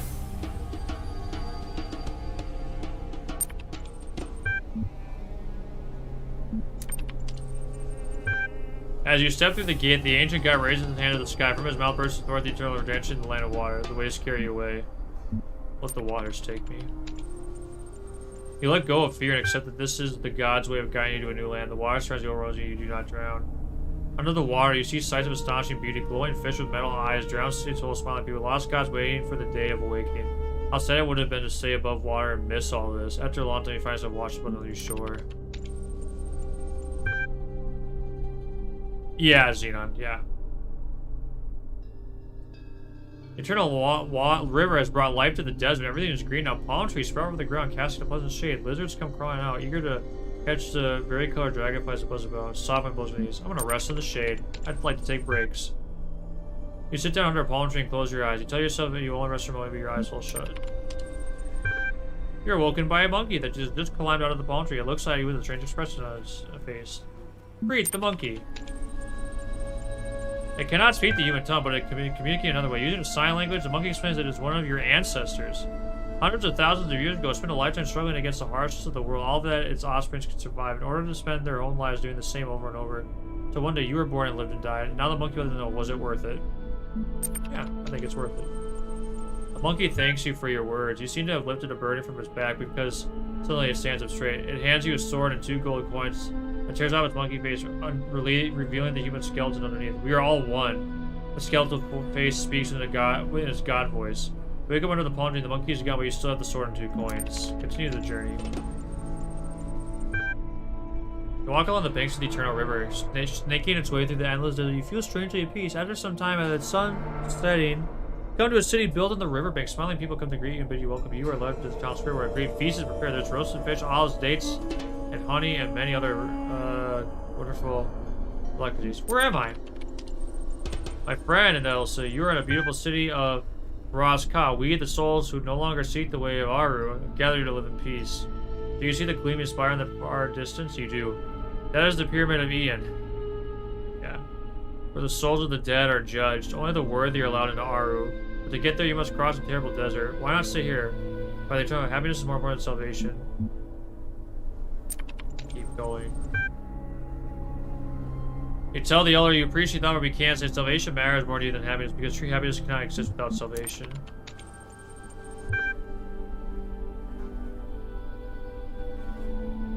You keep walking through the desert, unwilling to give up hope. Time passes, but you cannot tell how much. You grow weak and exhausted. Sometimes it feels as if you're losing your grip. One day you come across a head in the sand. Let's talk to it. Hi, my name is Jeff. I am trapped here. You see in the sand. Ask how I ended up here. I was so preoccupied with whether I could that I didn't consider whether I should bury myself in the sand. I just wanted to see what happened. Experiment if you want instead of discovering something. Unbury the head. You dig in the sand with your fingers. It's not easy, but after some time you have freed the head. However, what's underneath its neck is not what you expected. There is no body. There's only another head and another all the way down. The strange sight unsettles you enough to revive you a little. You decide to press on towards the pyramid. You want to play some... I don't even know what that game is. You come upon another great wall of iron, the last one separating you from the pyramid of Ian, where your soul will be judged. The gate of light is guarded by a gigantic snake whose movement is causing the earth to shudder. I am Apophis, it says, the eater of souls. One day I shall devour the sun and the world shall be mine, but today I shall devour you and you shall become nothing. Fight Apophis, bribe Apophis, laugh at Apophis, surrender. I'm gonna bribe with my coins. These coins have great power in the underworld, for they are the very coins that were placed in the creator's eyes when she died. I shall let you pass, and you will never fear me again, mortal. Did I give up something extremely powerful? But do I have any use for the underworld? At long last, you have arrived. Beyond the pyramid of Ian lie the reed fields of Osiris, a hidden gate in the storm beckons you forward. Oh, interesting. Cool. You enter a dark room lit only by a flickering candle. Only the candle in one hand is a creature with the body of a man and the head of a jackal. In its other hand holds a set of scales. Come and be judged. You have struggled much in your life. There are many harsh memories within you, and I see wounds that may never fully heal. You have many ideas, many hopes, many dreams. You are not pure. Your soul is not light enough. You may not enter Aru.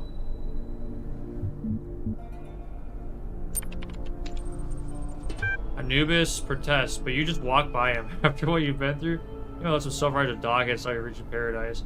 You cannot do this, it's forbidden. Oh, really? Enter Aru. The fast reed field stretches before all is quiet, all is serene. There are no pyramids here, there are no walls of iron or gate, like no gods here, you are free. For exploring this user created world and entering Aru, your profile is a increase of 67. You have received 1 thread creation token. Ooh, nice. Oh, that's kind of cool. This is to get the thing. So, we have to get...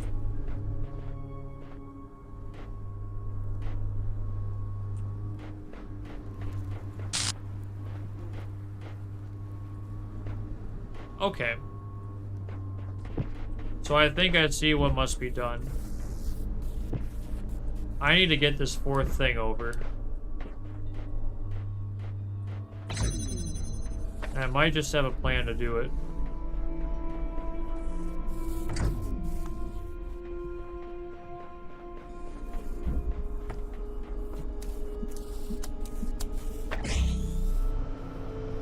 If I do this, I can now get the 4th thing. Actually, I might even be able to take the hexahedron. I want to see if I can grab the hexahedron too. Okay, cool. This might be extra helpful too to have. So now we have that. Oh wait, I don't need that. I just need the hexahedron. I need to keep this. I need to keep this for the red. I just realized my mistake. I just realized I made a mistake. And why this puzzle is going to be much harder than I thought.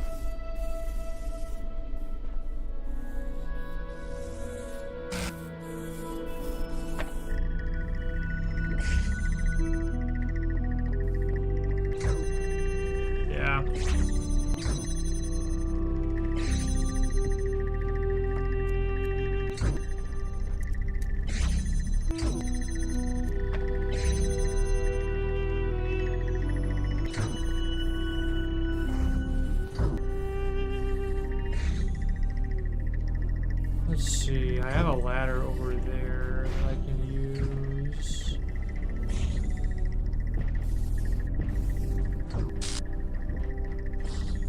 Okay, interesting. Alright, I have another idea then.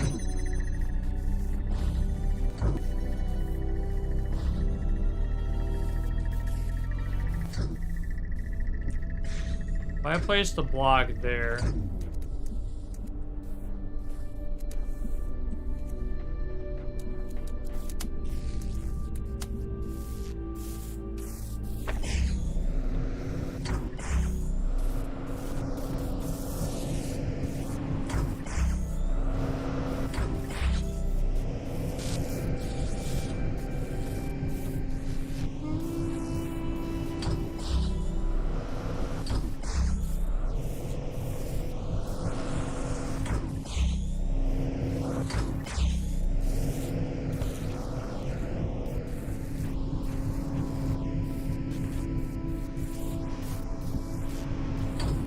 What if it lands on me? Do I just die? Yeah, I think it does.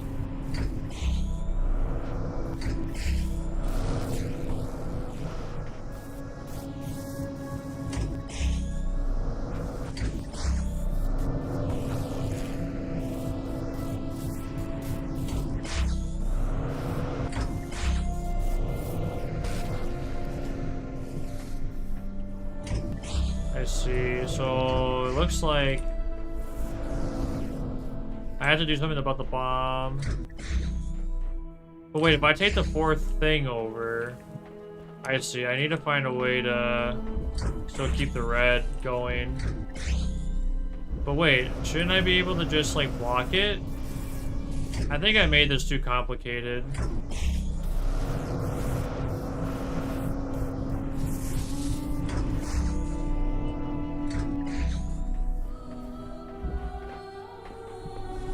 I think I made this way too complicated.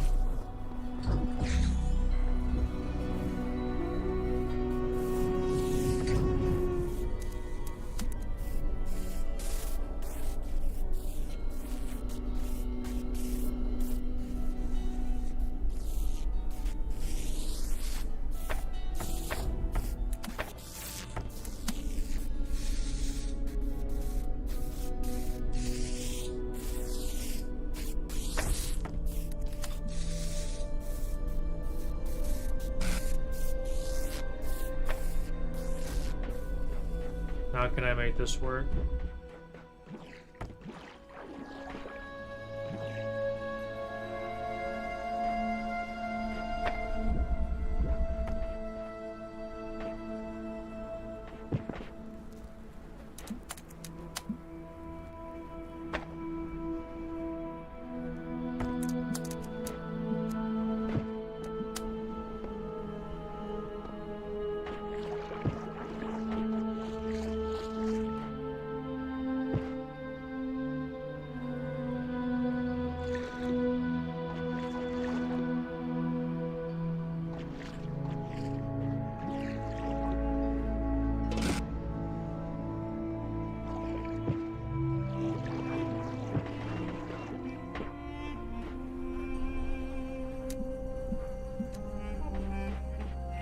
I have to move it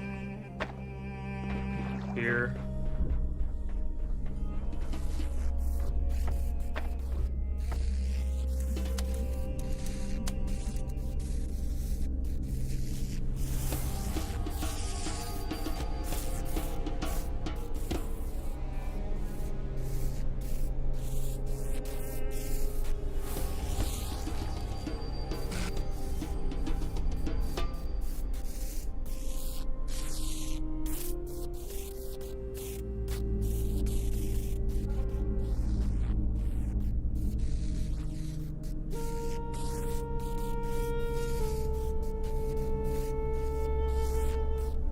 Trying to think what the best angle. That's annoying that this is kind of caught like that.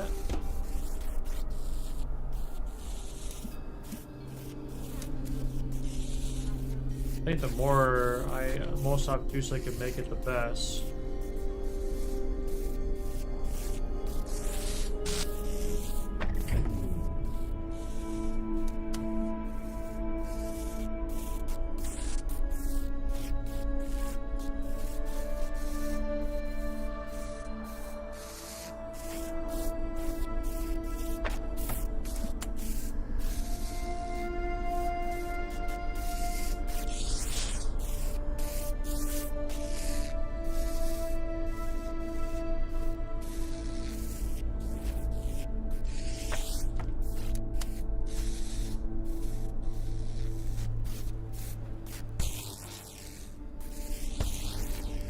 Piss off, you dumb, stupid thing.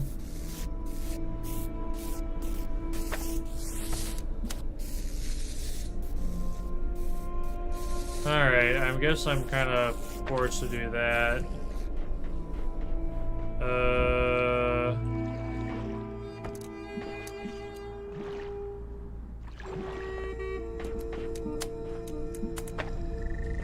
Which means that is not a problem.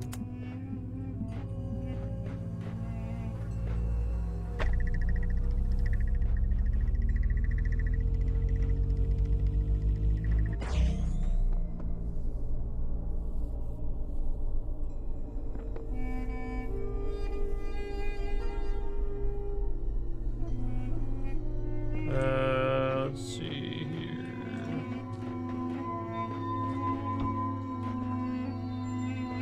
This leaves that problem. 1, 2. I should have another connector. I should have 4. There's 1, 2, 3. Oh, 4.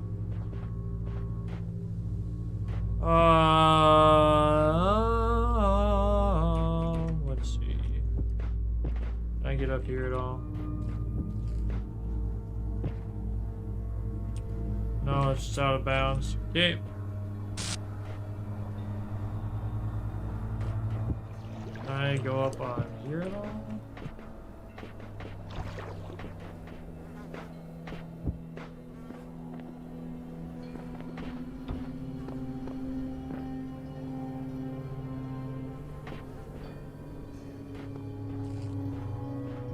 Alright, I'm taking too much time with the challenge. Sorry, that's my bad. I need to just stop doing those. We need to stop doing those. This one looks hard.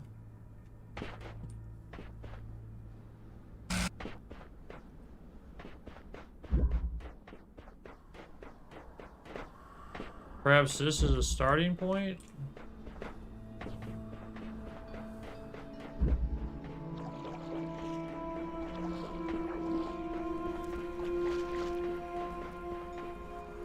So I need keys. Keys are up there. I have a jammer that I can use somewhere.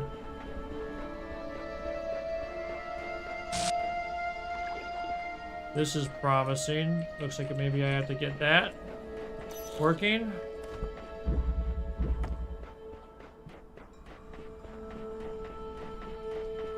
Receive a compliment. Oh, let me drink some water first.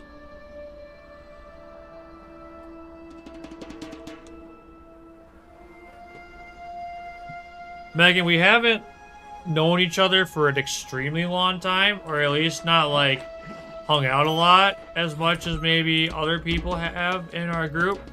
But every time that you're in a call or I'm around, you've always just been an enjoyable person. I always feel like you have, I think, I really appreciate those guys a lot, but I think you're a little bit more, I guess sensitive would be the right word, but you still have, you know how to have an enjoyable time. And I really appreciate it when someone can, you know, still have sort of that, you know, chill, or like, can be chill, but also be like fun, if that makes sense. And that is a nuance that I think is hard to strike, and I'm really appreciative that I have you in my life as someone that does that. So you're great.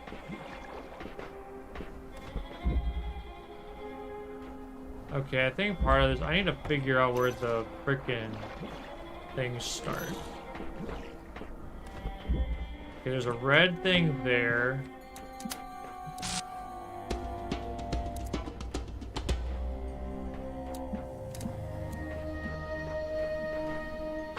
Alright, sounds good, Archangel. Now, if I do that, we jump that.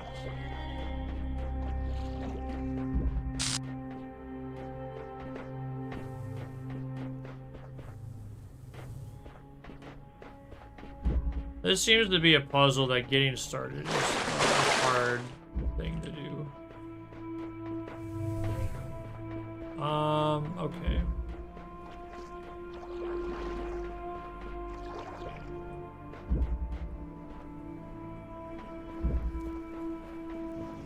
This is a really weird puzzle. So let's make it less difficult. If I jam this...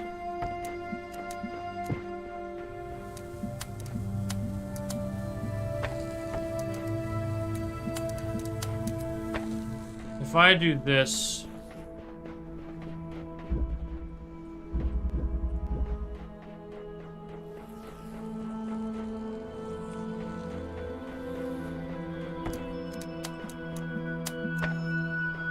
If I do something like this, then I go back over, jam it.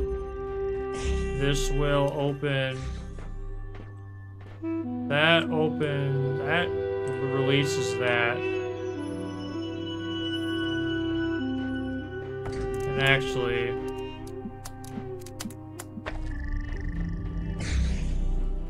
now that we have that down, so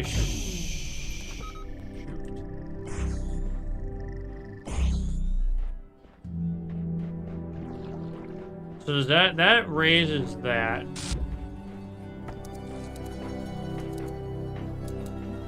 This makes me think I need to use some of the blue stuff, maybe. But oh boy, that's gonna make that really awkward.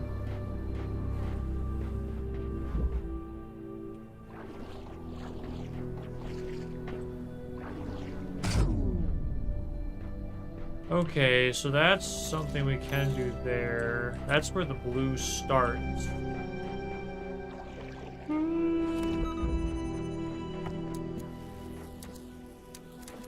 Here I can basically do nothing.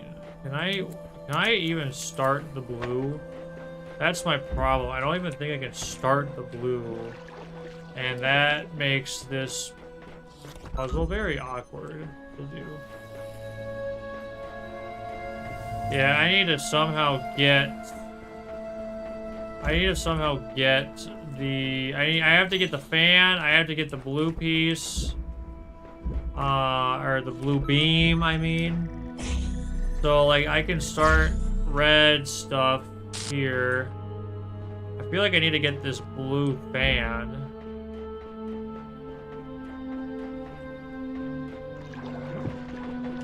Okay, I actually have an idea.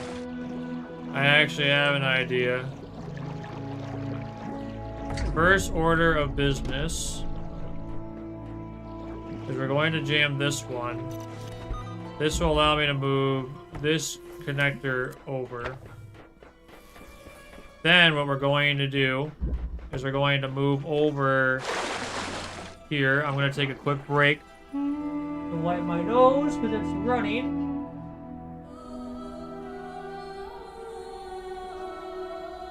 And then what we're going to do is we're going to jam that door. This will allow me to get access to the blue.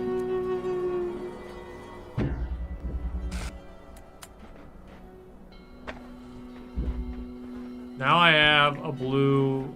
I can now get a blue beam at least.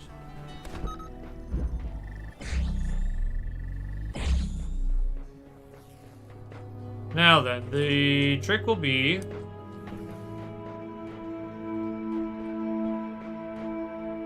I'm gonna need to get the fan first.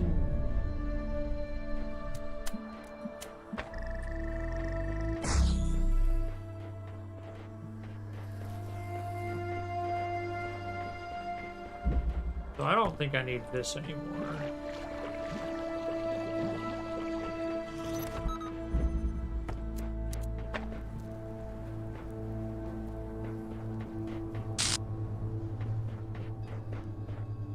The trick is going to be getting the red now.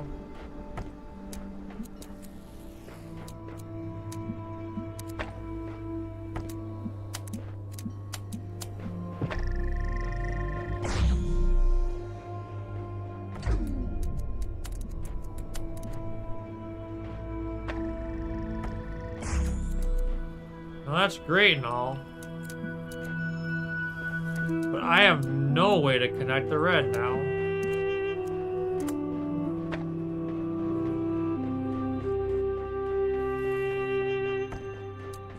At least I don't think I do.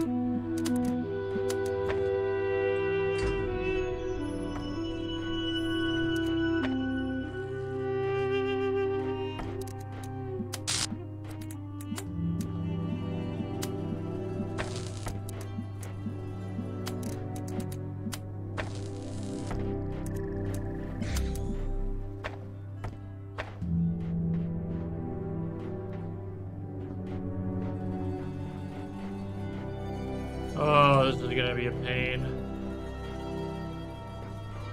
Because I need to keep that open. Or wait, what if I... Okay, this needs to be close.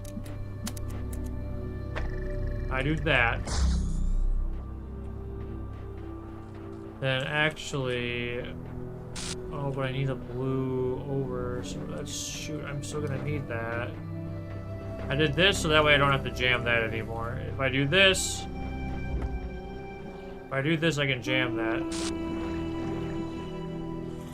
Which means I don't need this for the blue, but the problem is this needs to connect to the blue.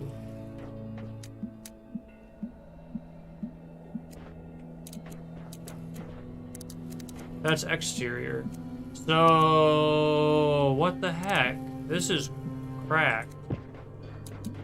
Because I can't get around this, can I? I would need a block.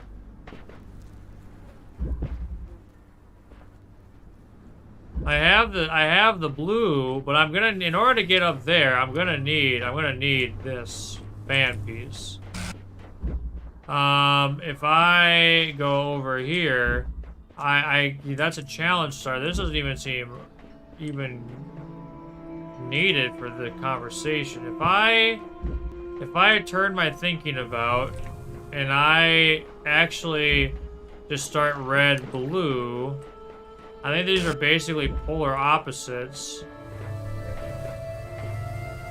Because that's red, that's red. I would have to... I think that this is a duplicated process.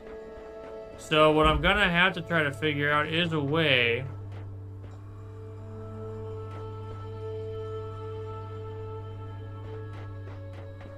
How do I get the blue beam in here without impeding the red beam? I don't see how this is possible.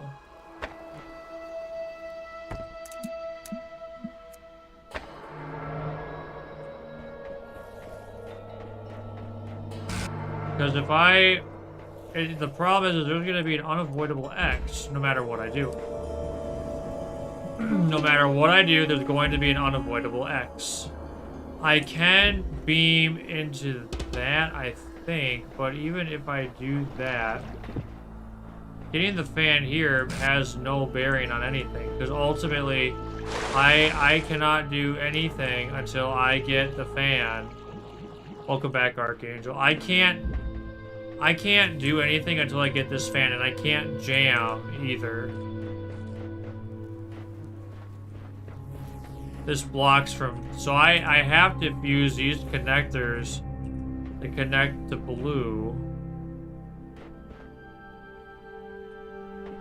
This puzzle makes no sense, because if I move the red piece, it's gonna have to cross at some point.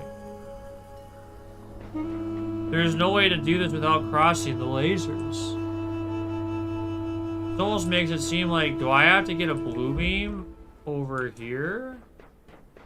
Well, I can't do that. I mean, I can get the connector. But I still need to have access to the blue beam in the first place. And this is the only way to give myself access to the blue beam.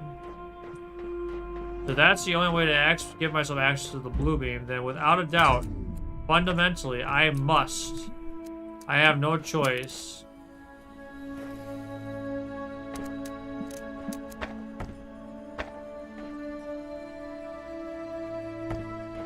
There is no other way to do it than to do that.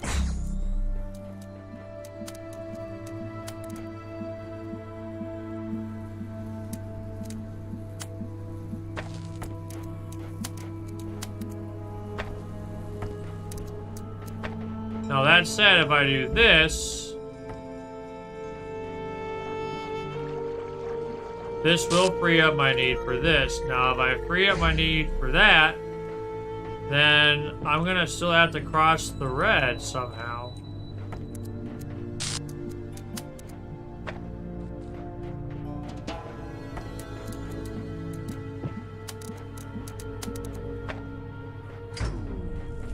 Yeah, there's no way to do this. There's no other way to do this because I can't get the blue beam out on any other way other than through that. Because if I move this piece back, let's say I jam that, that's off. I could open that. Now, if I can open that and jam that, but there's no other connectors to draw on. And since there's no other connectors to draw on, I feel like my ultimate goal right now, unless I'm missing some crucial information, I am going to be forced to get this fan piece. And no, the jammer is not available. If I turn that on, it won't matter. I can make that block in the sky float, but what does that really do?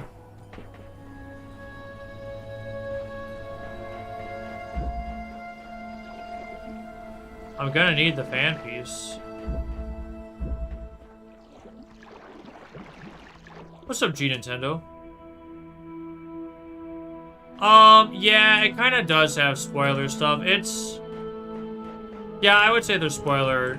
There is story-related spoilers that could be talked about. If you have not played this game before, it might be good to hold off and play it yourself. It's a phenomenal game. I would much rather have people play it blind than be influenced by me. If I open that with the red, I would still have to use the blue. So I'm obviously missing something.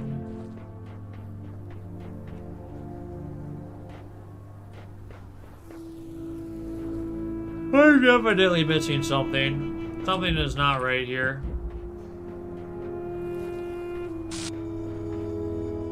I highly recommend it. It's an incredible game. I'm just getting really stuck on this. This is not the main story. This is DLC. But the DLC still has story and basically assumes you know the regular story.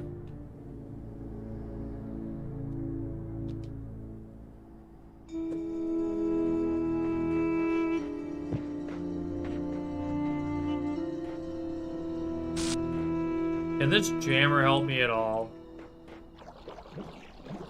This jammer's already making it impossible for me to hit this in the first place. If I don't hit that, the problem is one way or the other they're gonna have to cross. So this can't be the correct solution to the puzzle. What the problem is I can technically open the red one from there to here, but this blue one, I only have the one connector. There's only one connector. As soon as I move this connector, I no longer have access to the blue. I no longer have access to the blue. I need the blue and the red. So the problem is that red has to go out. These two are gonna be forced to cross at some point. Unless I can figure out a way out over it.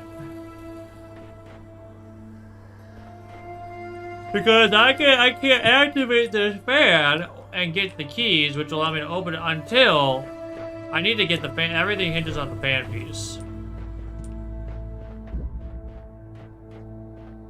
And you can't jam where the fan is. I have 4 connectors over here and 1 connector over there. There's another connector on this box. I don't think I can get the box until I blow on the fan, because the fan piece is off. This is just a challenge star. This is just that area of simultaneous area. This is where the one guy is. I need the keys to unlock him.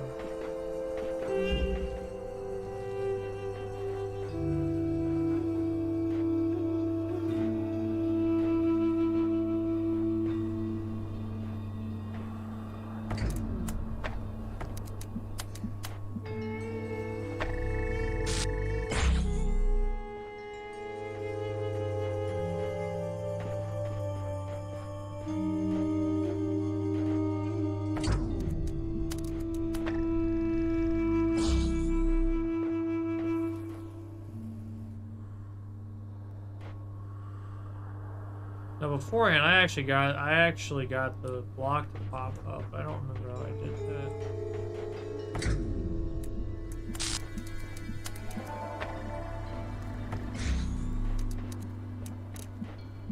See, this is what I don't get. There's just no way to do it.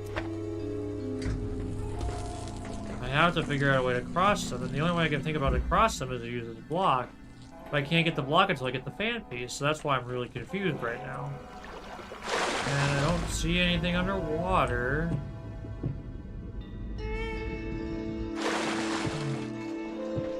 This is an extremely complicated puzzle for me.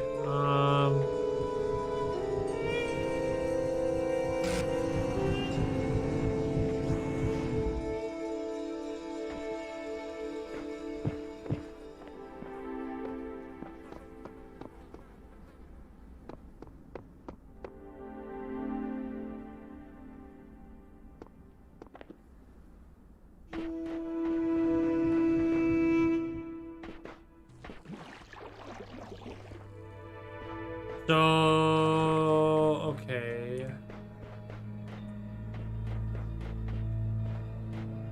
Does it all hinge on this jammer? I can't jam that though.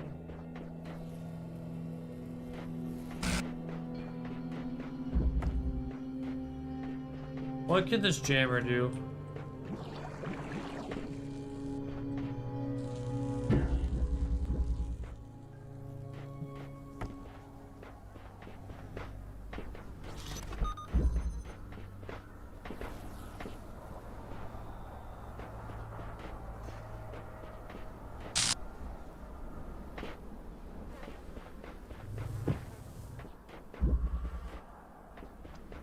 I don't have access to anything else.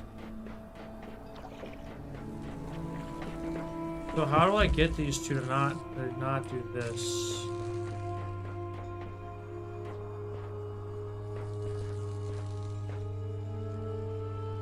It makes me think I have to take the blade, but I don't have any way. I can't move these out. That's the problem. So even if I jam that, like I have no, this is the farthest I can move it. I can't move it anywhere else. So like I can't move that beam over. I have to keep it in this area. I have no other choice. I can't do it. There is no other way to do it. That's it. That's just plain and simple.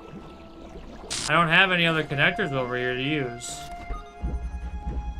And I need to create a blue beam and a red beam. I don't see anything up top.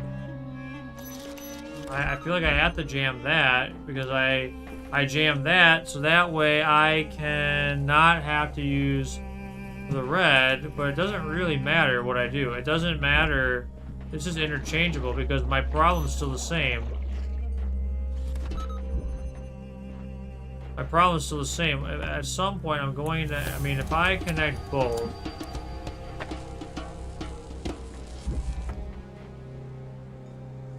they meet in the middle and it doesn't matter.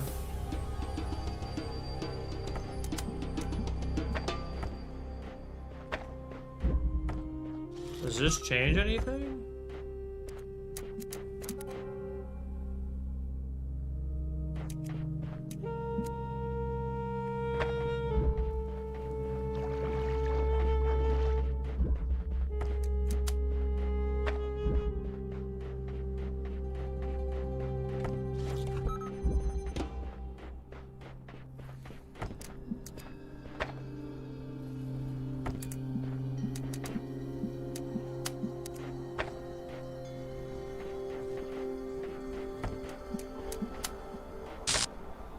I do something like that...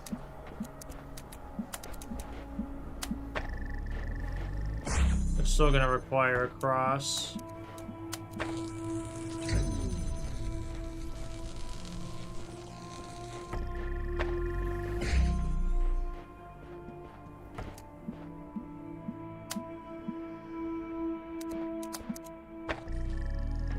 Let's say for the sake of this test, we do that.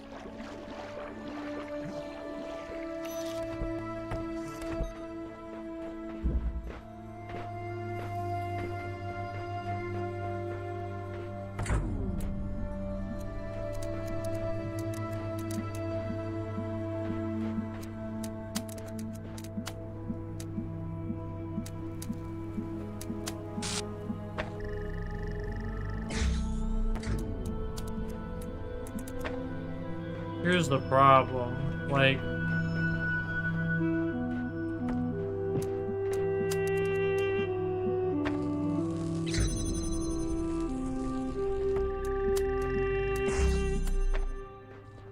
Like, even if I do that, like, notice, so, like, there's a red there and a blue there. Like, the blue, if I can avoid the red, but now the red's on the left, it's gonna have to connect to the right anyway. So I really don't get this. I'm actually really confused now. And no, I don't want a hint. This doesn't make any sense to me. I'm clearly missing something. But what? What am I missing? I'm clearly missing an important detail to this puzzle. I cannot use the fans. I can make... I do have this. Is that red on both sides? That's to make this go up, but I can't get up there. I don't think I can get up here to even get that if I turn this red on. That doesn't make any sense to, like, use a red thing right there, because what can I get from that? Everything hinges upon me getting this fan.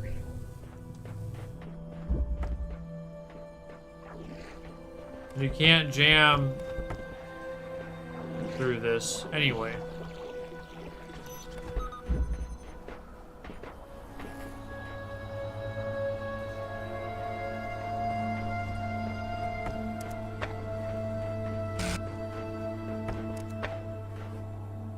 I don't get... this seems... I mean, it obviously has a solution. This obviously has to have a solution. But you can't move objects out. That's what these purple walls are. You can't move objects out. If I use a red beam to try to unlock that, that gets me access to this area. It's a duplicate. It doesn't, like, I'd have to get the blue beam over here, but I only have one connector, so there's no way I could do that. The blue beam has to come over. Because even if I send the red beam over, it won't matter, because... So I don't... This is really weird. I don't know how in the world they did this. This is a really weird puzzle.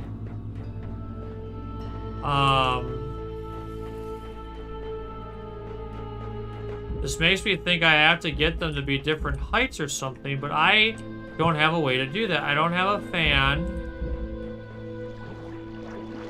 I don't think putting it on the fan would really help. If I go on the ladder, I can't put one up there. If I put something on here, it won't matter. I cannot take anything up.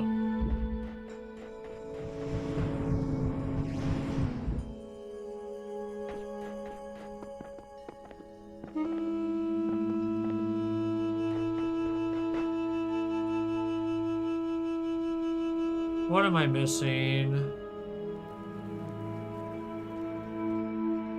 Blue is there, red is there.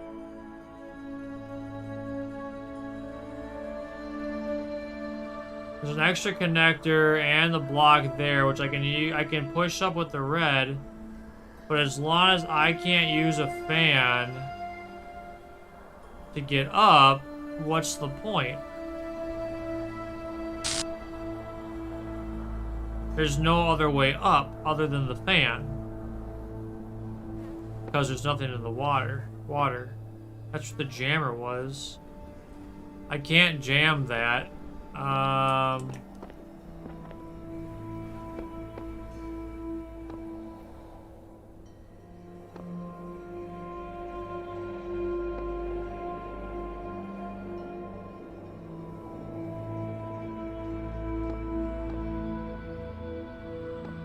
I can't get the beam to go. Even if I did, I'd have to send the red beam over.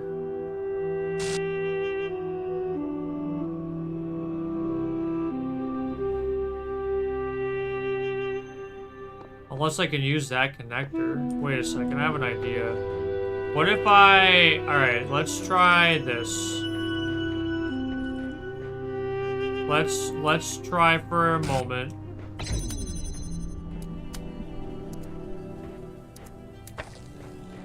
Let's jam this.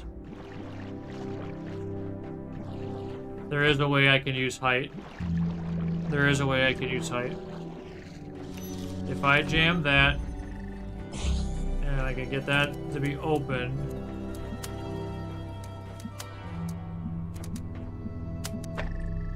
I can do that.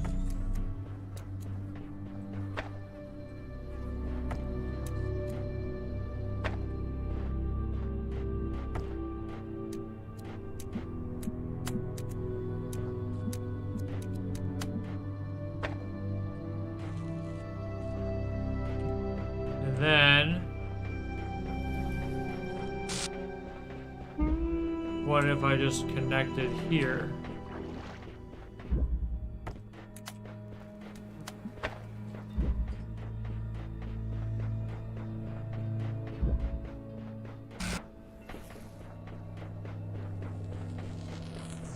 Sad.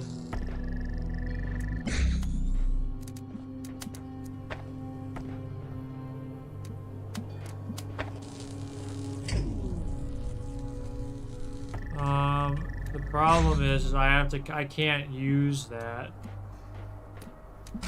So I'm still gonna have, can I use this though in any way? Now I have access to the blue, which I did not before.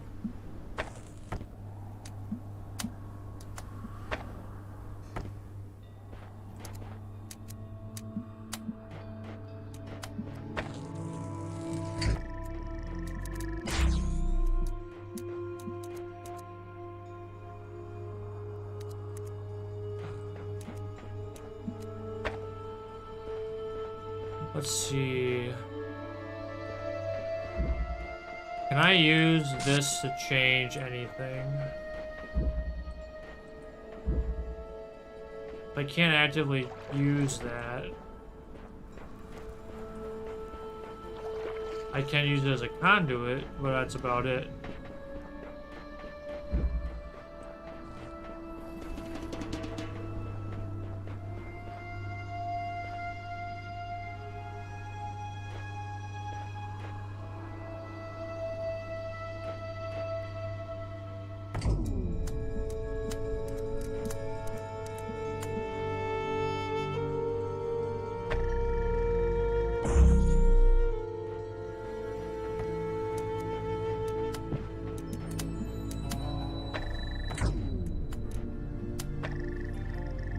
There we go. Thank goodness.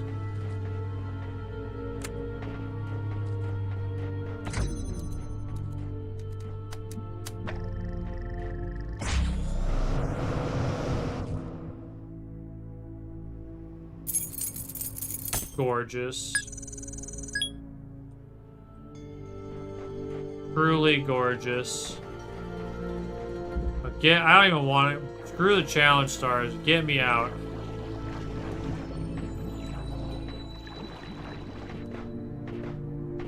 Hey, we got it there eventually, alright? Well, like, I was trying to get the angle because it was still catching. Yo, it's Mac. Hi, Mac. Goodbye, Mac.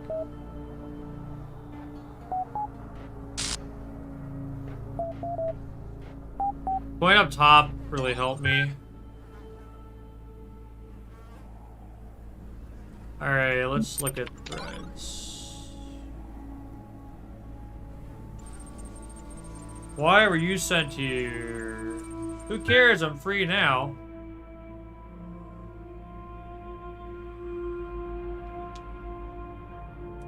This freedom isn't all it's cracked up to be. A lot of waiting around as far as I can tell. Experientially, it's really not a lot different from being a prisoner. A new episode. Hey folks, another episode. I can't stop writing. We're heading for a major turning point. Seems the most personal episodes you've written so far. Ginny's speech is a bit sudden, but it gives the character a new level of complexity. Oh no. Solvatron super thrust. Even the wizard of crime thought it was immoral to use that. Or moral to use that. What is Dr. Elion thinking? I hope they make it back. Heavy on plot, not much characterization, does potentially take the series in an interesting direction. Oh, that's pretty good praise for Frankenstein. Enjoyment equals true. I'm glad they resolved this without violence. I always believed that the dinosaurians would be a civilized people. Just after I posted this, Uriel freed me. I don't know what to say. Your stories are an important part of this community, Mac. Uriel can't change that. It's true, I can't. Or Uriel can't. Uriel cannot. The ninth court echoed across the dimensions. Dinosaurs at the top of their tracks. Their eyes went big. They dropped their weapons to battle before Ginny and Jefferson. Honored guest with us. You have performed our national anthem most beautifully. I am John Malcolm, leader of the Velociraptor Viking Initiative.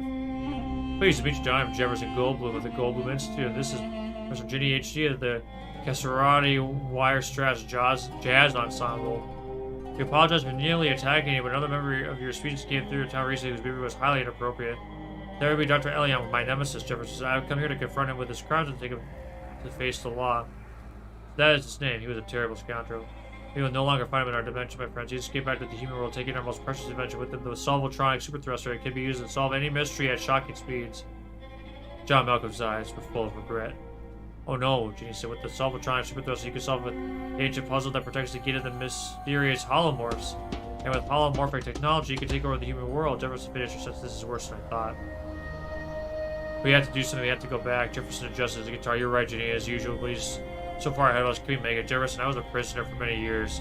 Sometimes I almost lost hope, but I realized that I had to keep going, and I had to keep hope alive. Even if it seemed impossible I would ever break out, because the alternative was madness. I told myself I would get out because I had to get out. It's the same thing with this. Can we make it? We have to make it, and we will have to believe that we will make it, and we will make it at any cost. Any cost, even death. We could stay here, you know.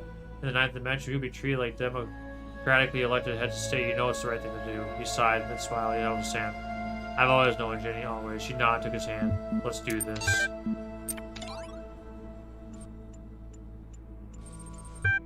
Oh, I need to be at 8? You're right, I didn't look at that. What is the truth about Gehenna?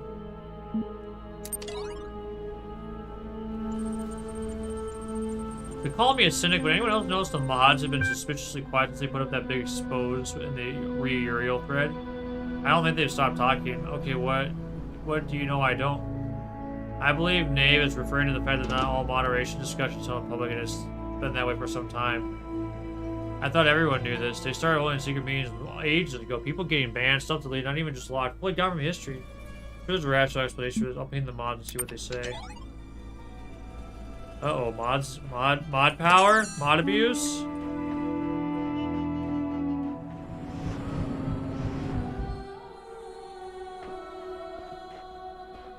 Well, we made it.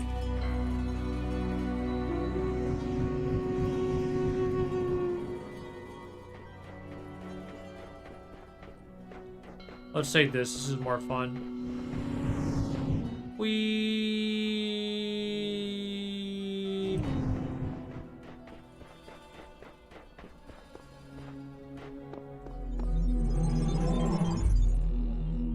Alright, we did a good job. We figured out all the twos. We obviously still have the challenge stars to deal with.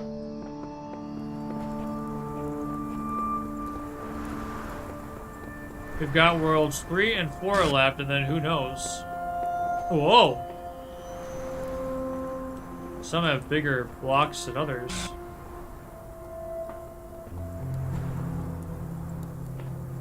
I wonder if this is the gold disc. It's a thought. So there's 4 there and 4 there, so looks like we're about halfway done.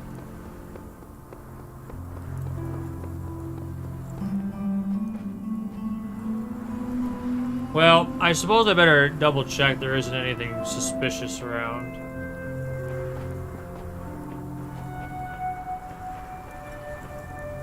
Extra computers, extra anything.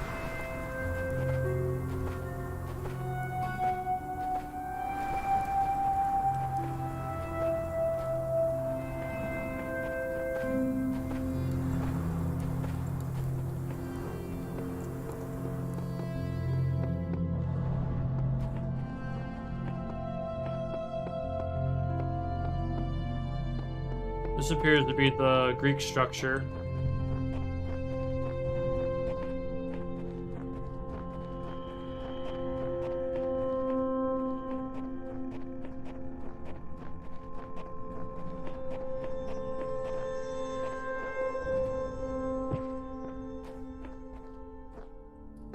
Curious.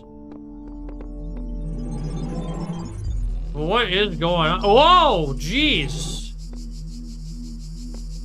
Big area, big island. Challenge star. So much to do.